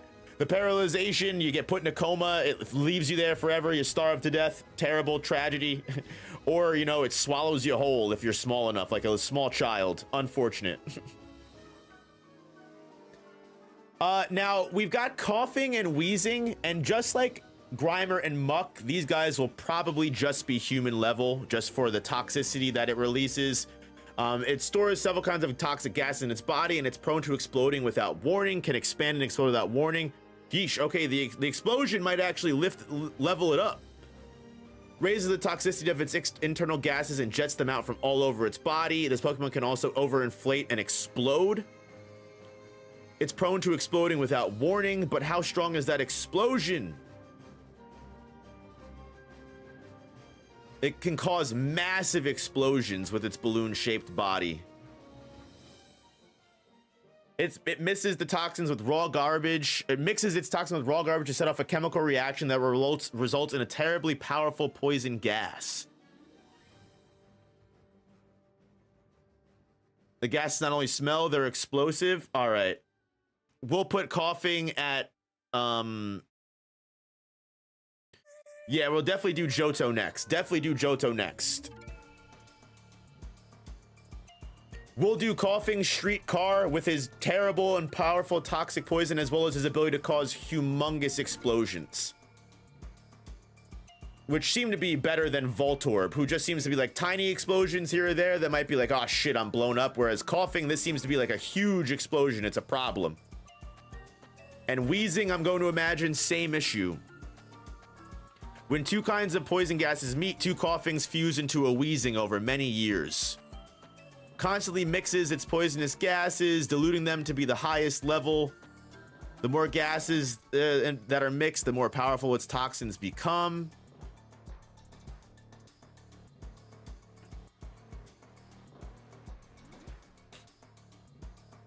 This Pokemon will find a dirty, unkept house and make it its home. At night when the people are asleep, it will go through the trash. Wheezing alternately shrinks and inflates its twin bodies to mix together toxic gases inside. The more gases are mixed, the more powerful the toxins become. Though very rare, triplets have been found. Yeah, so we'll keep it streetcar level because of the explosions. All right, Rhydon and Rhyhorn, do not disappoint me. What are you guys cooking with, y'all?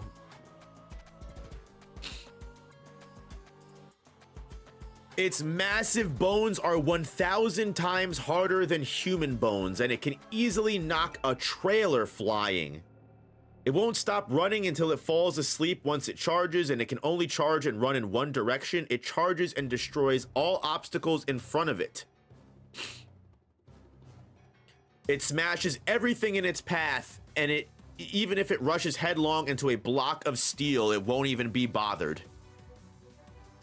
Strong but not too bright, this Pokemon can shatter even a skyscraper with its charging tackles. Its powerful tackles can destroy anything. It destroys all obstacles. Ludicrously strong. When it butts heads with a mountain, it is the mountain that shatters. Oh my god, and Legends Arceus with the insane, unreal level up.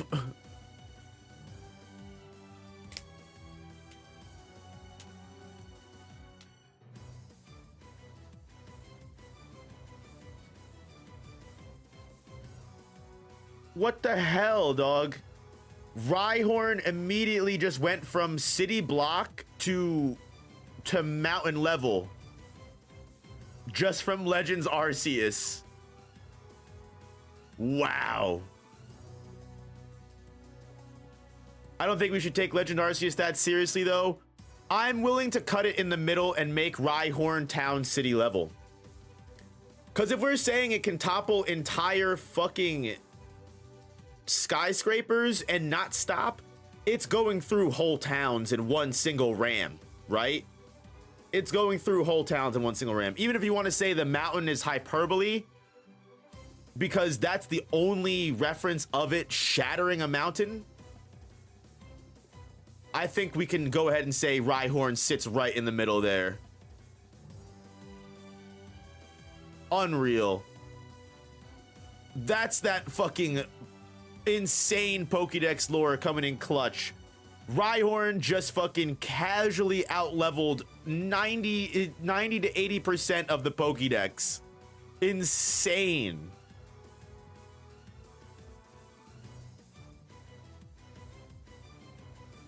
Rhydon, are you leveling us up to mountain?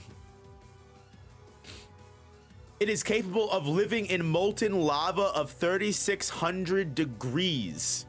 Its armor-like hide even repels molten lava. It can easily shatter even a diamond in the rough. Rhydon's horn can crush even uncut diamond. One sleeping blow of its tail can topple a building, and this Pokemon's hide is tough. Even direct cannon hits don't leave a scratch. Has a horn that serves as a drill. It's used for destroying rocks and boulders, and this Pokemon occasionally rams into steams of magma, but the armor-like hide prevents it from feeling the heat. It punches holes through boulders with its horn.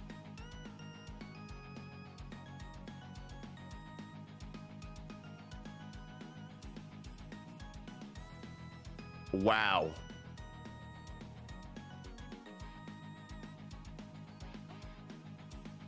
Its brain developed after it stood on its hind legs. Rapidly rotates its horn to bore through bedrock. It swaggers around volcanic regions, protected from the lava's heat by its tough armor-like hide. Yeah, I'm willing to say by the 3,600 degrees Fahrenheit.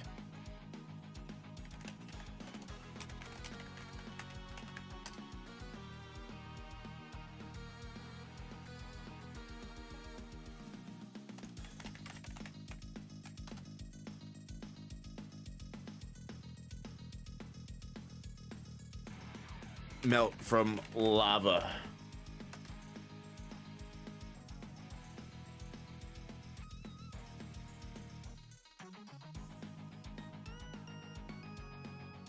(3,600 degrees Fahrenheit).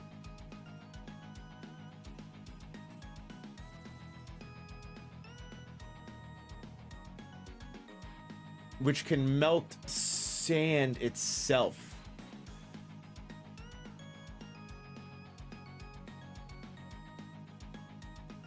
Yeah, it's right on his mountain level without a doubt.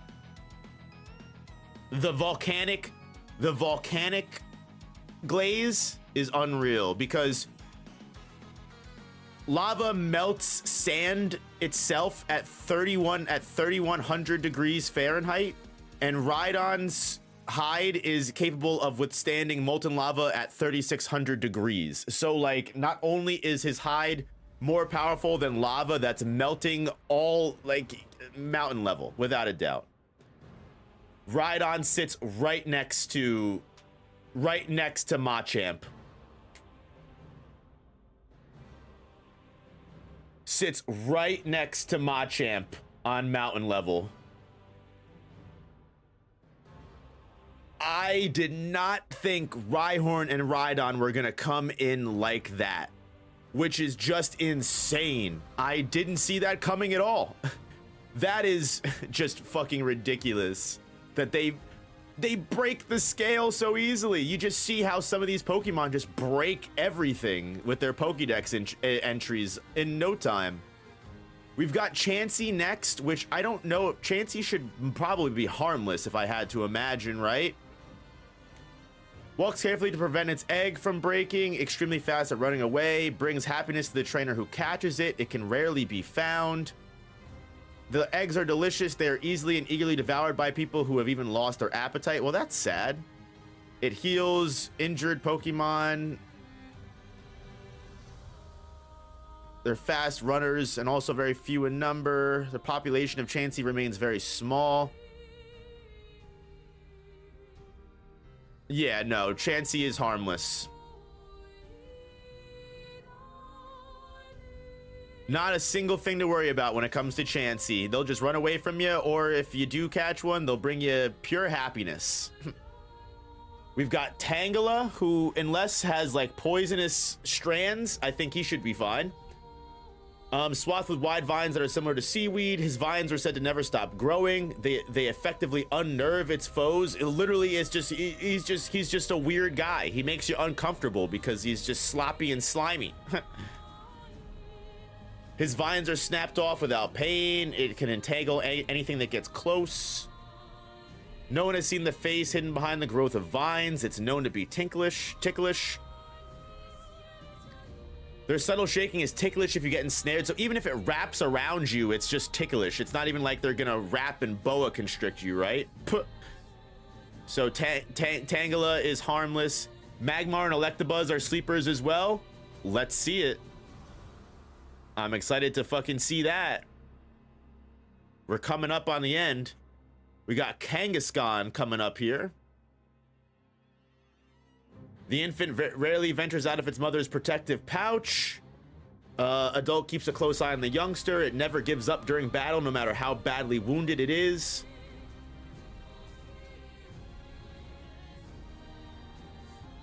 Lets the baby out to play only when it feels safe.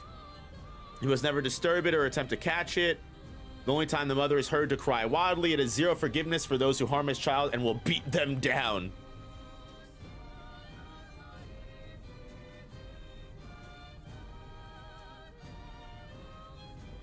I'm going to give Kangaskhan human level just based off of the fact that just based off its Pokedex entries, it's implied if you mess with its young, it will kick the shit out of you. And yeah, I think Kangaskhan probably could fucking beat the brakes off of you and cause head trauma and kill you. So yeah, I wouldn't mess with a Kangaskhan. I would say they're probably at least human level.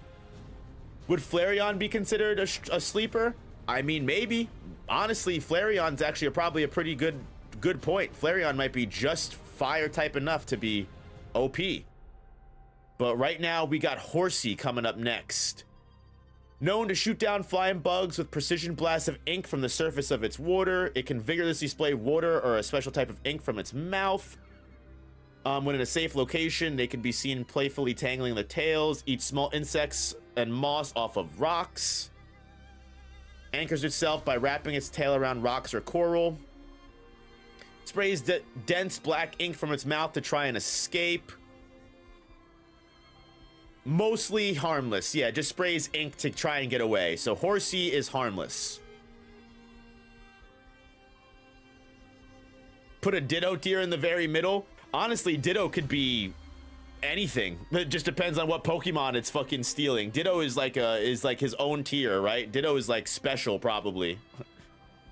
We got Seadra.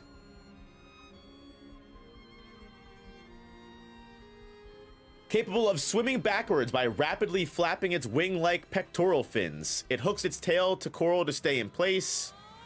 Its fins and bones are highly valued as ingredients in herbal medicine. Damn. Oh, it's got toxic spikes to fend off the intruder.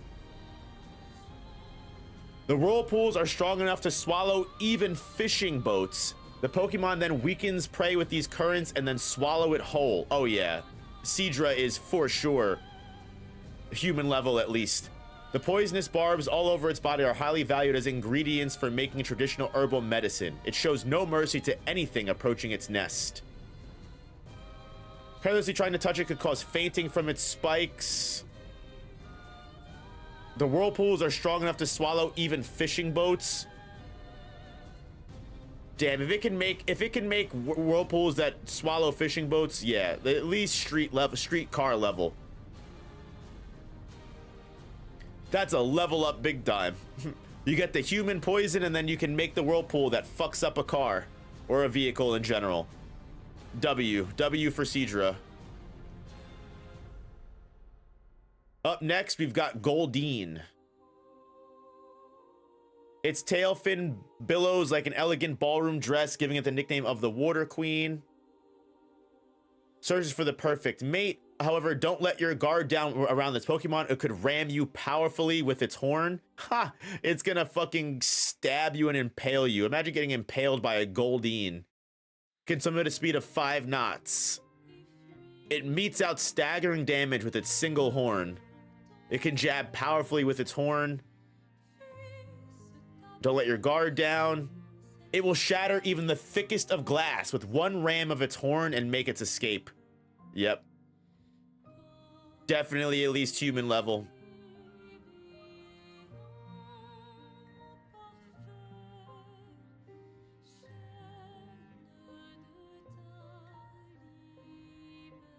It will strike back with its sharp horn at 5 knots of speed.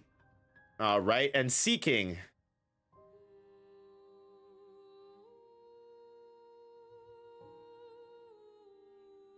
Nine kilometers per hour, that's fast enough to stab your ass. That's all I'm saying. In the autumn spawning season, they can be seen swimming powerfully up rivers and creeks. Using its horn, it bores holes in riverbed boulders, making nests to prevent its eggs from washing away. I mean, if it's breaking through boulders... Streetcar level, at least. Can swim powerfully up rivers and creeks. It defends its eggs with its life.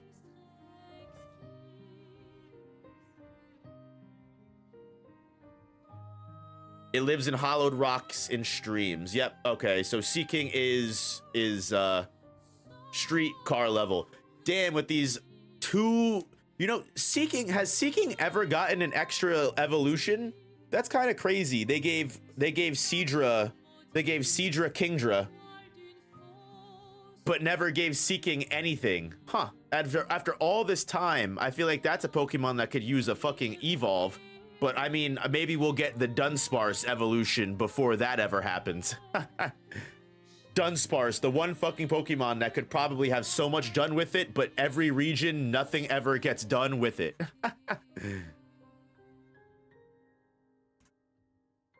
Staryu, baby.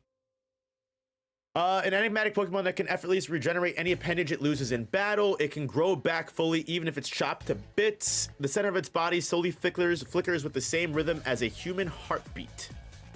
If you go to a beach toward the end of the summer, the glowing cores of these Pokemon look like the stars in the sky. Oh, there is Mega Seeking? Okay. I didn't know that. So it looks like besides regenerating, it's just a regular starfish. Nothing too crazy.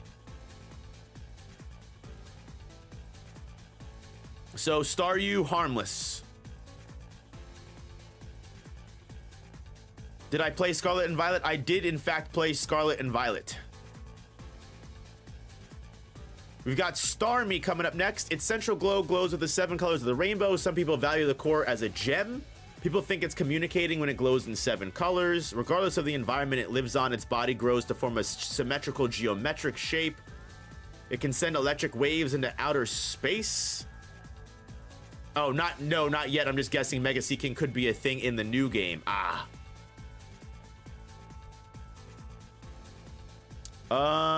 Swims through the water by spinning its star-shaped body as if it were a propeller on a ship. The core at the center of this Pokemon's body glows in 7 colors. The propeller of a ship can do at least damage to a street, I'm sure. I've seen boat propellers do some serious damage.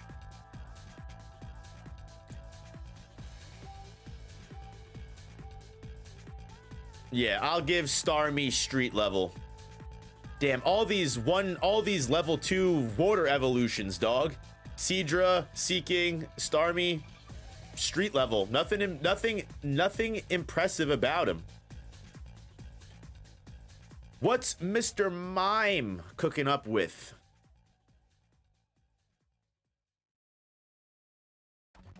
If interrupted while miming, it will slap around the offender with its broad hands. Oh, damn. Makes enemies believe something exists that it really doesn't, and it gains the ability to create invisible objects as it matures. It gestures and motions convince watchers that something unseeable actually exists. Once it is believed, it will exist as if it was a real thing. It will double slap the offender with its broad hands if it's interrupted while miming. It shapes an invisible wall by minutely vibrating its fingertips to stop molecules in the air.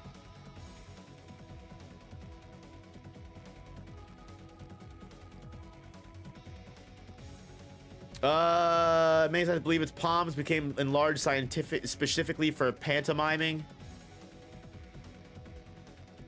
And its Slaps aren't even said to do damage, so Mr. Mime is mostly harmless. I'm not even gonna say that, you know, it's Mr. Mime is human level. It's gonna smack you around, but is it gonna kill you? Probably not. Scyther, however, those swords look like they would cut right through you. With ninja-like agility and speed, it can create an illusion that there is more than one of them. It leaps out of tall grass and slices prey with its scythes. The movement looks like that of a ninja. It moves too fast for the human eye to track. That's crazy. It moves at hypersonic speed. This is probably the fastest Pokemon we've seen so far. It moves at least Mach 5. It slashes through grass with its sharp sides, moving too fast. It hides in the grass. It moves so fast the opponent does not even know what it knocked down. Its blazing speed enhances the effectiveness of the twin sights on its forearms. They're so effective they can slice through thick logs in one wicked stroke. It's the sharp sides on its forearms become increasingly sharp by cutting through hard objects.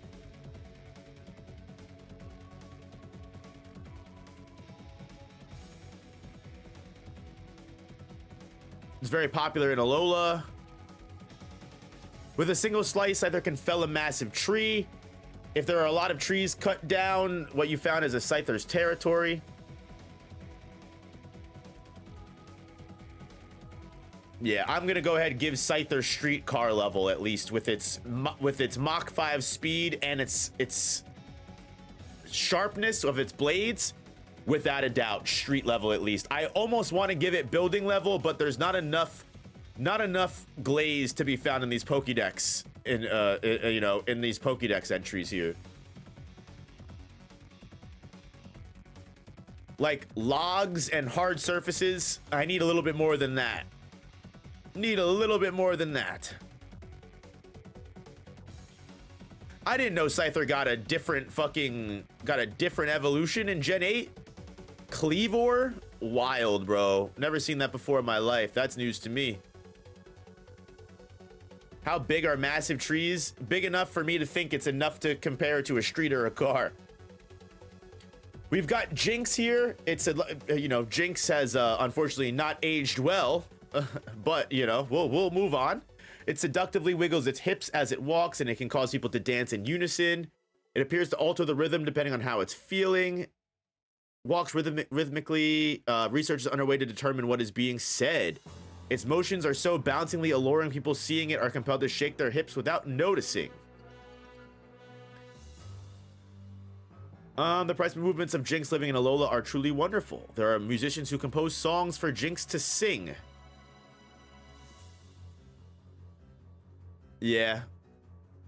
It's a Legend Arceus evolution. Ah. So Jinx is mostly harmless. Good to know. And all right, now we've got some of the strongest Pokemon, standalone Pokemon, right? We've got Electabuzz and Magmar, who were said to be sleepers.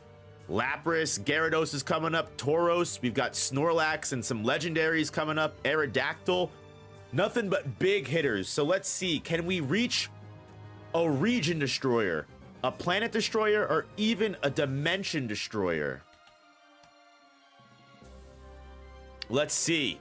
Electabuzz, are you a sleeper?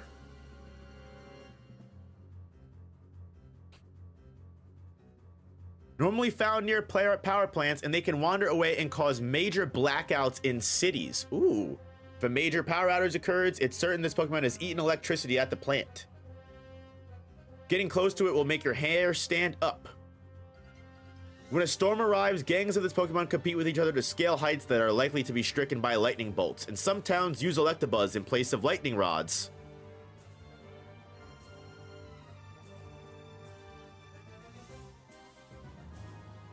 If it can handle lightning bolts, it might actually just be street level. It might actually not be anything better than that, sadly. When a storm arrives, half of all sudden blackouts are caused by Electabuzzes. Electricity leaks from it in amounts far greater than the amount of electricity it eats.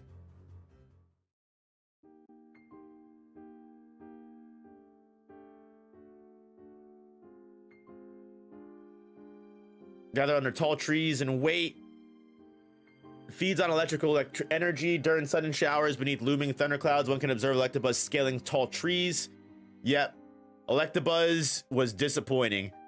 Street level, just because it can, you know, handle regular actual lightning bolts that can damage the street, so it could probably let that electricity out just like Pikachu can.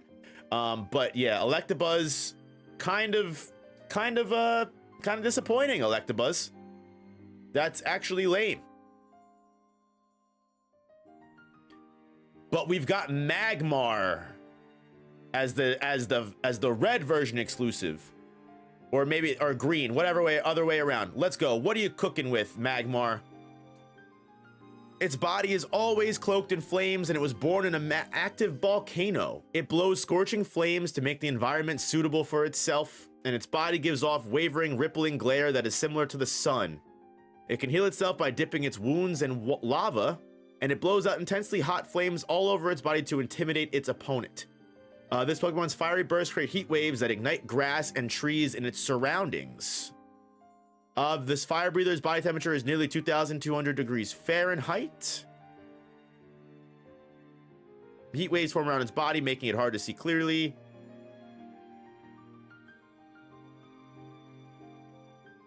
It's crazy because the body temperature is 2,200, whereas Rhydon was able to, you know, fight against 3,600 degrees Fahrenheit. You know, Magmar is just 2,200 degrees Fahrenheit. That doesn't mean his fire is that hot. This is looking pretty weak to me. It doesn't calm down until until its opponent has burned to ash. It might just be human level.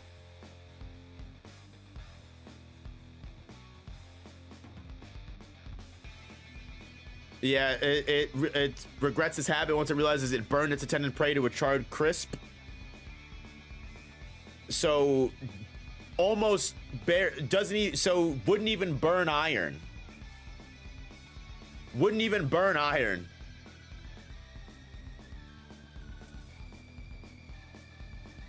Would just barely.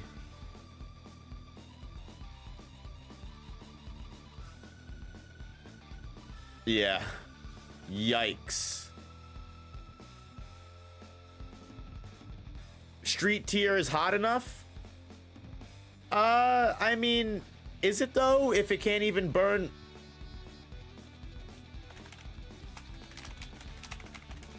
How hot to melt concrete? Decomposition starts at 1,500 degrees, and the melting range of cement concrete is 2,100 to 2,192. Just barely makes it. Just barely makes street level. Like, barely. And again, that's just his body temperature. That's not even the flames that he gives off. So, I mean, yeah. Very lowest level of streetcar victim. Still eradicate victim. It's insane to think all of the Pokemon that eradicate victims. Going by Pokedex lore. Up next is Pinsir. Come on, we need something. We need you to step up and show something surprising. If it fails to crush the victim in its pincers, it will swing it around and toss it hard. Its prey in its pincers, it grips its prey in its pincers and squeezes hard. Damn, it might not even be able to destroy, it might not even be able to crush a human. It can grip a foe weighing twice its weight in its horns and easily lift it. This Pokemon's movements turn sluggish. These thorns are driven deeply into the foe's body, making it tough for the foe to escape. Once they grip an enemy, they won't release until the foe is torn. If it fails to crush the foe, it will swing it around and toss the opponent. What it can't tear, it tosses far. One solid blow from its horns is enough to split apart a large tree. Its greatest rival is Alola Vikavolt.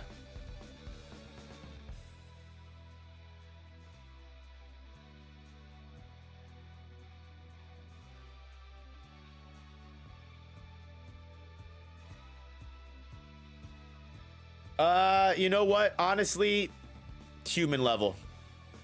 Sad. Just barely being able to split a tree with like a good solid blow isn't good enough for me to justify street and car. The fact that there's also moments where it's saying that it might not be able to actually crush victims with its pincers. Nah, pincer is given just human level for me, not actually an issue, which is just, damn, again, I would have thought Electabuzz, Magmar, Pinsir, Pokemon like this were like supposed to, some of the, would be like the top of the echelon, you know? Tauros. You're forgetting it might target a Rhydon. I guess, but still.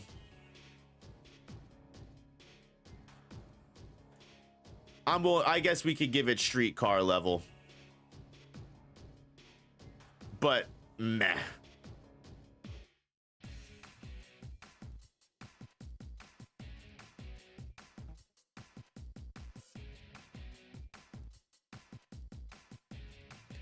Next up is Tauros. And Tauros, you gotta save the day here, man. Save the day for me, Tauros. When it targets an enemy, it charges ferociously while whipping its body with long tails. Once running, it won't stop until it hits something, and the herd's protector takes pride in its battle-scarred horns. After heightening its will to fight by whipping itself with its 3 tails, it charges at full speed. What a fuck. So the Tauros is a masochist. If there's no opponent for Tauros to battle, it will charge at thick trees and knock them down to calm itself. No, Tauros, come on.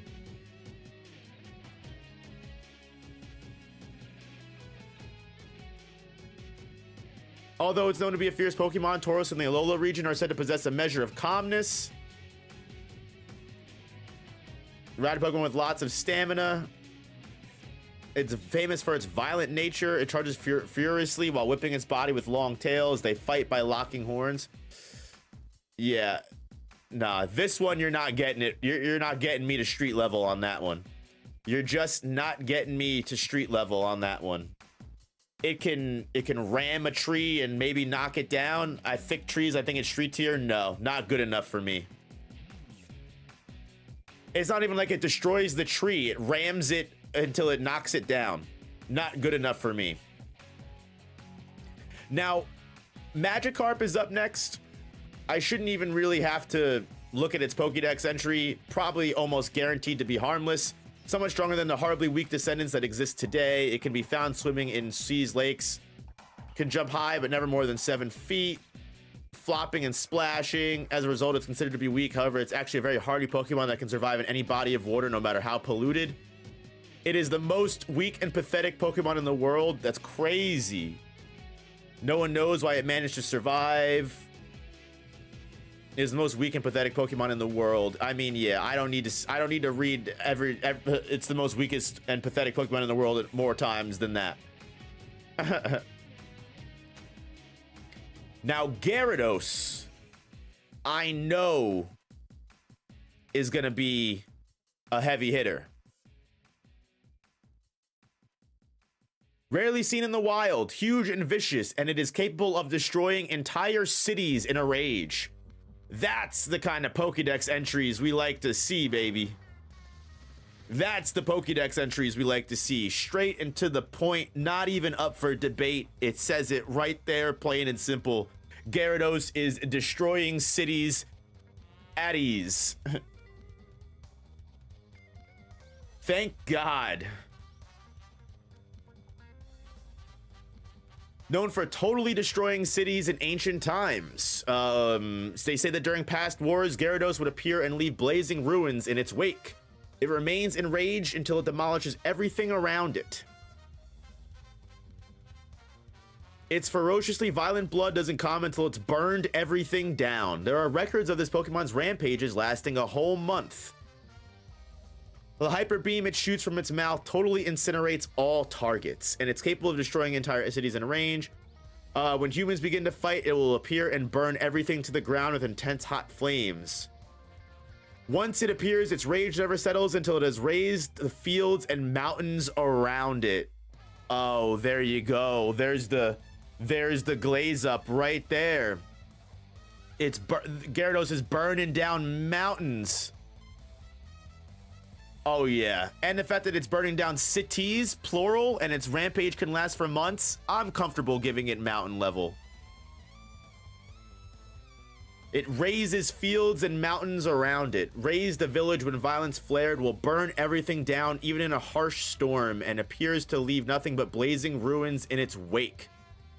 More mountain tiers than city tiers. I know, how weird is that, right?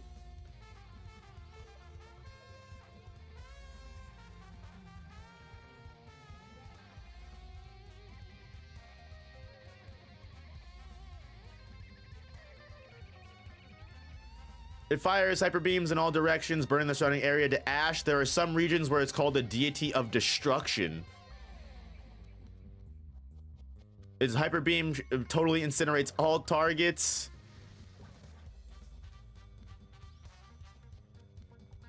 Burns down any place it travels through. Yeah, yikes. Yep.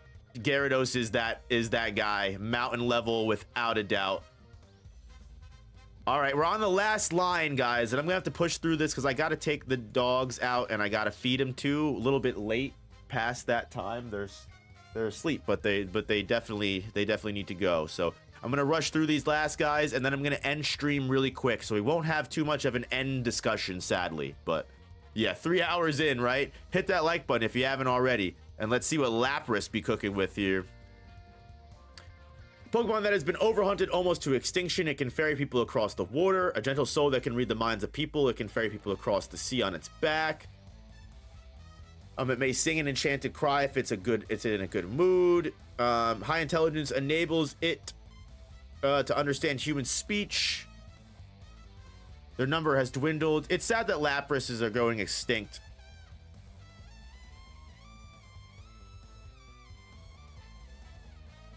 So not much said about its about Lapras's ability. So Lapras seem to be pretty harmless, but I would imagine that Lapras, just based off of how big they are, 485 pounds, 8 feet, yeah, a Lapras could kill a human. It's the same kind of deal as like I gave to Venusaur. Like nothing in Venusaur's Pokedex gives the idea that it's a dangerous animal, but obviously it could kill if it needed to. And I think Lapras is the same. Even if it accidentally killed someone by landing on it and crushing it, yeah, Lapras very easily, are at least human level, if nothing else. Ditto gets its own like special tier, I guess. Ditto is a wild card. Ditto is just gonna go wherever the highest Pokemon goes, honestly, just because it can literally transform into anything. So I'm just gonna move Ditto next to whatever the highest tier Pokemon is, and I hope that's fair. But yeah, it can just transform itself into literally any enemy. Give Ditto a Ditto tier.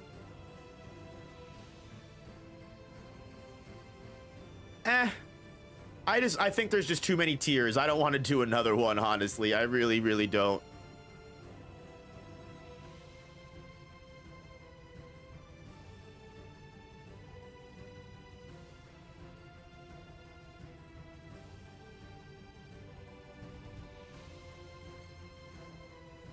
At the very top. Yeah, maybe.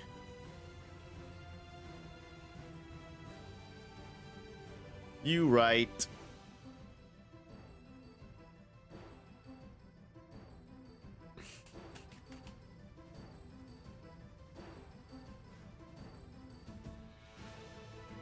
All right. Yeah, and obviously Ditto can just change itself, transform itself. That's what literally almost everything says, We've got Eevee up next, and Eevee might be harmless, I imagine. Its genetic code is irregular, and it may mutate if exposed to radiation from element stones. There are only a few alive. Radiation causes Pokemon to evolve. It has the ability to alter the composition of its body to suit its surrounding environment. Yeah, I'm gonna go ahead and say Eevee is harmless. I could kick an Eevee in the face. Sheesh. All right, but let's see its first 3 evolutions: Vaporeon, Jolteon, and Flareon. What's Vaporeon cooking with? Lives close to water. Its long tail is ridged with a fin that's often mistaken for a mermaid's. Its cellular structure is similar to water molecules. It will melt away and become invisible in water, which is crazy. Blends with water perfectly. Often mistaken for a mermaid. It can invisibly melt away into water. When its fins begin to tremble rapidly, that means rain will fall in a few hours. Well, Vaporeon is harmless. No threat. No worries. Let's see what Jolteon's cooking with. Can you live at least to the other electric types? It accumulates negative ions in the atmosphere to blast out 10,000 volt lightning bolts. A sensitive Pokemon that easily becomes sad or angry. Every time its mood changes, it charges up power. The weak electric charges emitted by its cells launches wicked lightning bolts. Power amplified by the static electricity of its fur enable this Pokemon to drop thunderbolts. So yeah, it looks like it's probably the same as the other electric types, just street level at best. Use electricity to straighten out its fur and launch it in small bunches.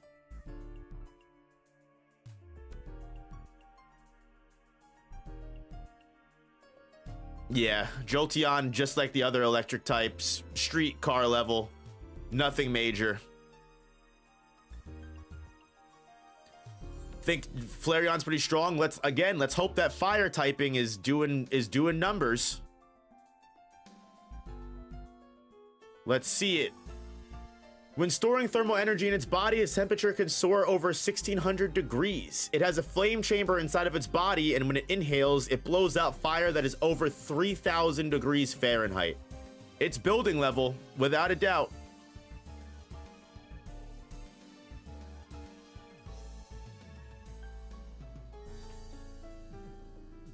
When it catches prey or finds berries, it breathes fire on them until they're all well done. Yeah, hotter than Magmar. Can blow out flames almost comparable to Rhydon's durability, which is OP. I would honestly even say that 3000, that's building level at least. Comparable to Charizard, just able to just completely burn and melt down a building.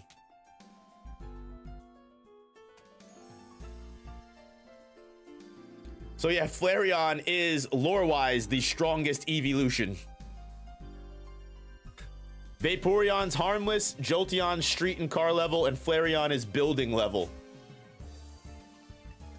Next up, we've got Porygon, and I'm going to imagine that Porygon is most likely harmless, considering it's literally just data. Pokemon that consists entirely of programming code, capable of moving freely in cyberspace. People anticipate it can fly into space. None have managed to feat yet. People are eager to try it in any environment since it doesn't breathe. Copyright protected, so it cannot be duplicated by copying. That's crazy. Porygon was the original NFT. Many parts of it have since become obsolete. This Pokemon was created using the cutting edge science of 20 years ago, but so many parts of it have become obsolete, which is crazy to think about, that a Pokemon can go obsolete. Porygon was in Legends Arceus. That's even weirder. But yeah, Porygon harmless right now. And then we've got the fossil Pokemon, Omanite and Omastar. What are these ancient Pokemon cooking with? It swims cleverly by twisting its 10 tentacles about, stores air in its shell to sink and rise in water. That one episode in the anime is why it went obsolete. Damn, rest in peace to whatever unfortunate child that had epilepsy and watched that episode. If attacked by an enemy, it withdraws itself inside of its hard shell. Swims by twisting its 10 tentacles about. It swam the ancient seas. Its fossils have been found bearing bite marks from Archeops, so apparently Archeops preyed on it. Basically harmless. Omanite is harmless. Nothing to worry about. We've got Omastar. Prehistoric Pokemon that died out when its heavy shell made it impossible to catch prey. You okay, baby?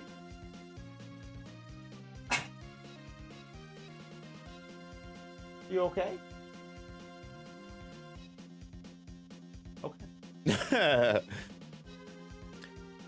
It literally went extinct because it couldn't reach nearby food, which is crazy. It eats the prey by tearing at it with sharp fangs. Its shell grew too large and heavy, causing its movements to become too slow. Once it ensnares its prey, it bites, but if it even actually manages to do that,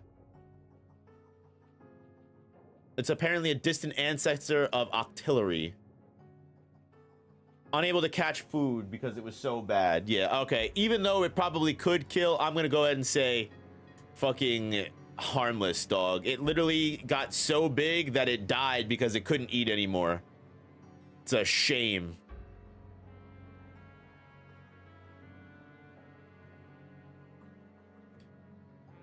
We've got Kabuto, not from Naruto, from Pokemon. A Pokemon resurrected from a fossil found on what was once the ocean floor. Uses the eyes on its back while hiding.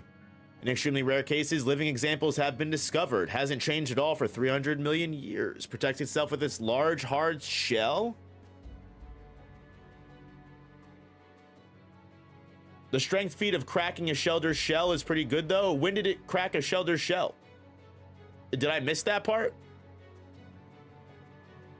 Oh, apparently it cracked Shelter's shell with sharp fangs and sucked out the insides. Ah, okay, okay. All right.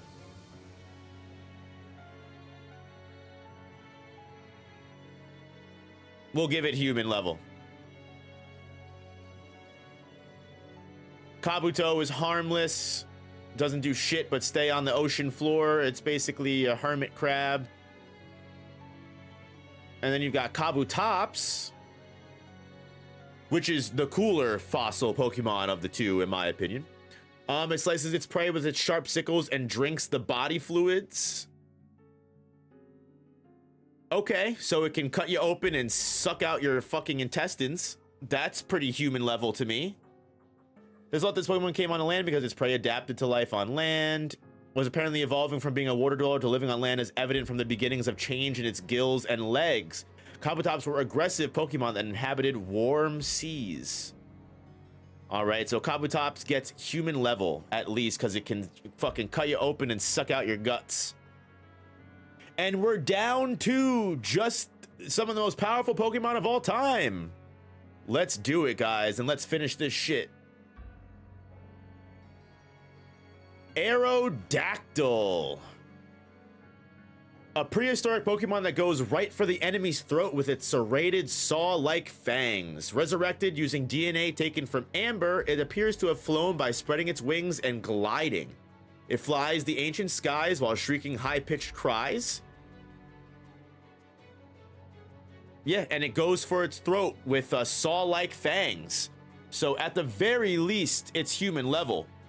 A widely accepted theory is that it went extinct due to a large meteor impact. It exhibited ferocity that was greater than expected. Apparently, even modern technology is incapable of producing a perfectly restored specimen. Aerodactyl's saw-like fangs can shred skin to tatters, even the skin of steel-type Pokemon. All right, so we'll give it street car level at least, based off of the steel-type feat. It almost was just human, but thankfully it got street car at the very end with the steel type, with being able to gnaw through steel types. So good for that. Snorlax. Let's see if yellow was right. Is Snorlax going to be planetary? Very lazy, just eats and sleeps. It can even eat things off the ground. When it's done eating, it goes promptly to sleep. It eats nearly 900 pounds a day, which is fucking insane. Even Muck's poison is nothing more than a hint of spice to its tongue.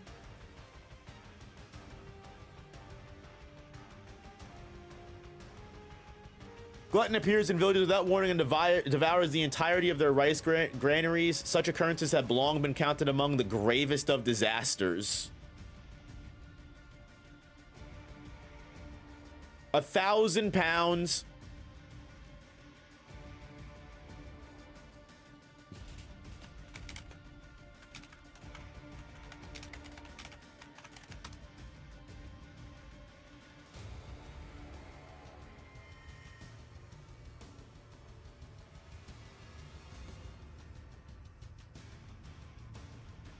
So, unfortunately, believe it or not, all Snorlax is going to be able to get is streetcar level.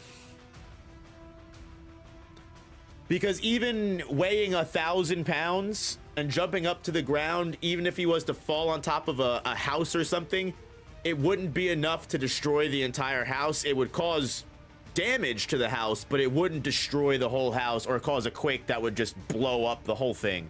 So believe it or not, Snorlax, despite, you know, everything going, you know, going for him, is at best Eradicate victim. At best, Eradicate victim, which is just fucking ridiculous.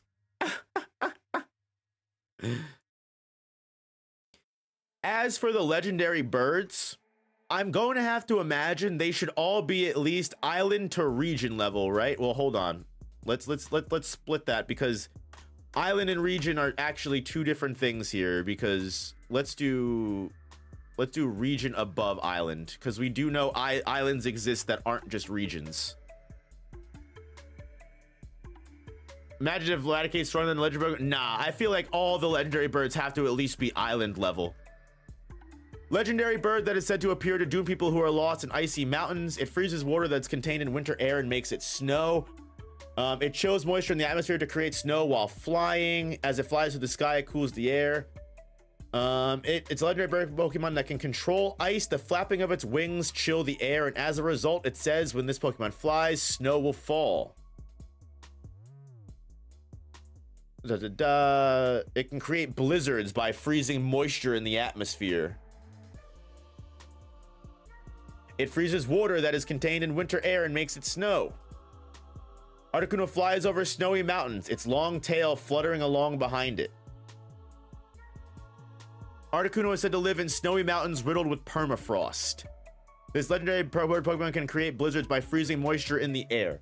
So the main reason why I would want to give like the Articuno, Zapdos, and Moltres probably at least mountain to island level is because they have been shown, and they completely, like, Articuno, whatever area Articuno is in, its blizzard and the ice that it controls envelops that entire area.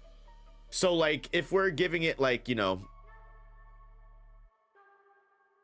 you're building her street tier max, it's just tough to say. I feel like being legendary Pokemon make them OP.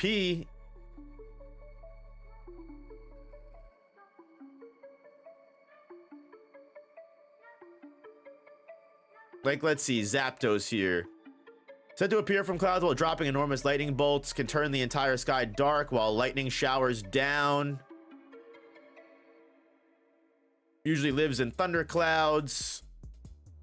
It freely controls lightning bolts, usually lives in thunderclouds. Nesting in dark depths of pitch black thunderclouds, rubs its feathers together, lightning will fall immediately after.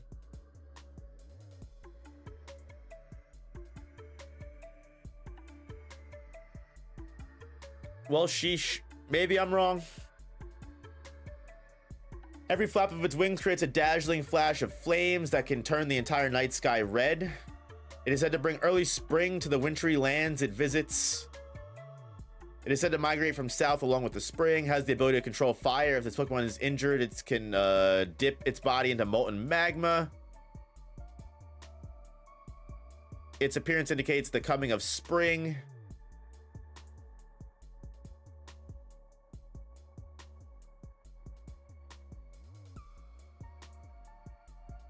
Listen, I might get hate for this, but I feel like the legendary Pokemon need to all at least be island level because they all control islands. Their Pokedex lore doesn't say that, and I know I should be ranking them by Pokedex lore, but like the very idea that Articuno can control all the ice around an entire mountain, Zapdos can control all of the lightning in an entire, you know, area. Same with Moltres, it completely turns an entire land to spring when they show up. Like, I think their level of power is more mythological than the mountains that we're talking about here. Like, I'm willing to stake my life on that I think the legendary Pokemon should at the very least be island level. I will forgive you for this, but anyways, what Pokemon is next? Thank you, I appreciate that. Next up is Dratini and the Dragonite line. Which, let's see, long considered a mythical Pokemon until recently when a small colony was found living underwater. It repeatedly sheds its skin as it steadily grows longer and it grows larger. During this process, it's protected by a rapid waterfall. It can exceed 6.5 feet in length. It is called a Mirage Pokemon because so few have seen it. So Dratinis are harmless.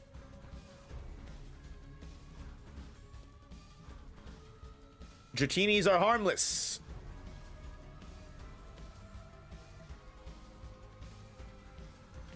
What about Dragonairs? Has the ability to change climate conditions. This Pokemon has the power to freely control the weather. When its entire body brightens slightly, the weather changes. It is said to alter weather conditions in its vicinity by discharging energy from the crystals on its neck. Fucking with the weather is OP.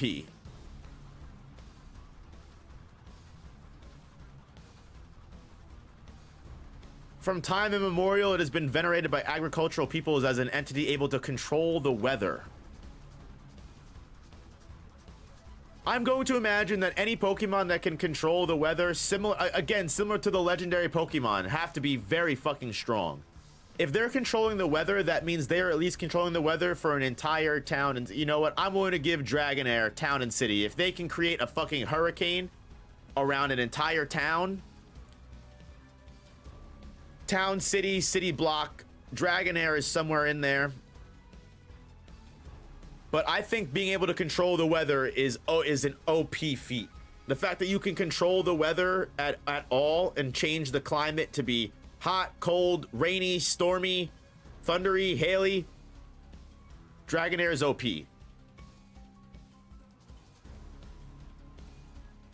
Articuno can only control the winter. Dragonair is better than that fraud. I hear that. Let's see what Dragonite is cooking with. Again, the legendary Pokemon, I'm not going to be upset if people think I'm wrong on that. I think just based on the legendary idea, they should be pretty OP. An extremely rare marine Pokemon. Its intelligence is said to match that of humans. It is said that this Pokemon constantly flies over the immense seas and rescues drowning people. It has an impressive build that lets it freely fly over raging seas without trouble. It is capable of circling the globe in 16 hours. That's OP.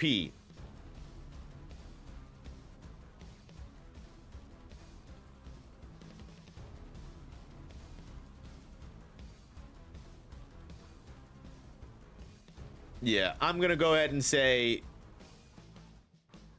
probably just around the same level as Dragonair. Probably just around the exact same level as Dragonair, Town City. All right. And the moment of truth. Mewtwo and Mew, our final two Pokemon. Said to be the strongest Pokemon still to the day. It was created by a scientist after years of horrific gene splicing. Its DNA is almost the same as Mew's, however, its size and disposition are vastly different. Because its battle abilities were raised to the ultimate level, it thinks only of defeating its foes. Pokemon whose genetic code was repeatedly recombined for research, it turned vicious as a result. It is said to have the most savage heart among Pokemon. It usually remains motionless to conserve energy so that it may unleash its full power in battle.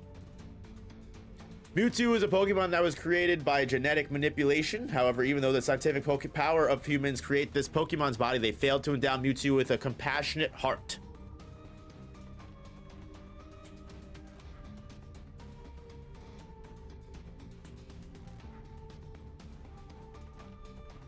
So, The Pokedex, again, same with the other legendary Pokemon, doesn't really say much. However, we know, just based off the lore of Mewtwo, Mewtwo is said to be one of the strongest Pokemon of all time. So, at the very least, I know a lot of people who scale Mewtwo for planetary, but to be honest with you, if we're saying that Mewtwo is the absolute strongest Pokemon in all of Kanto, then because I don't have enough feats to give him planetary, I'm just comfortable giving Mewtwo the ability to destroy a region, as he's going to be stronger than Articuno and Zapdos and Moltres, and Mew is of course going to be on the exact same level as Mewtwo. Again, I've seen arguments that could be made where Mewtwo should be planetary just based off of his comparison to other legendary Pokemon in the series, but because I still plan on going through Johto, because I still plan on going through Hoenn and every future region going forward, as we get more legendaries into this tier list, I'm also not afraid to change Pokemon tiers, right?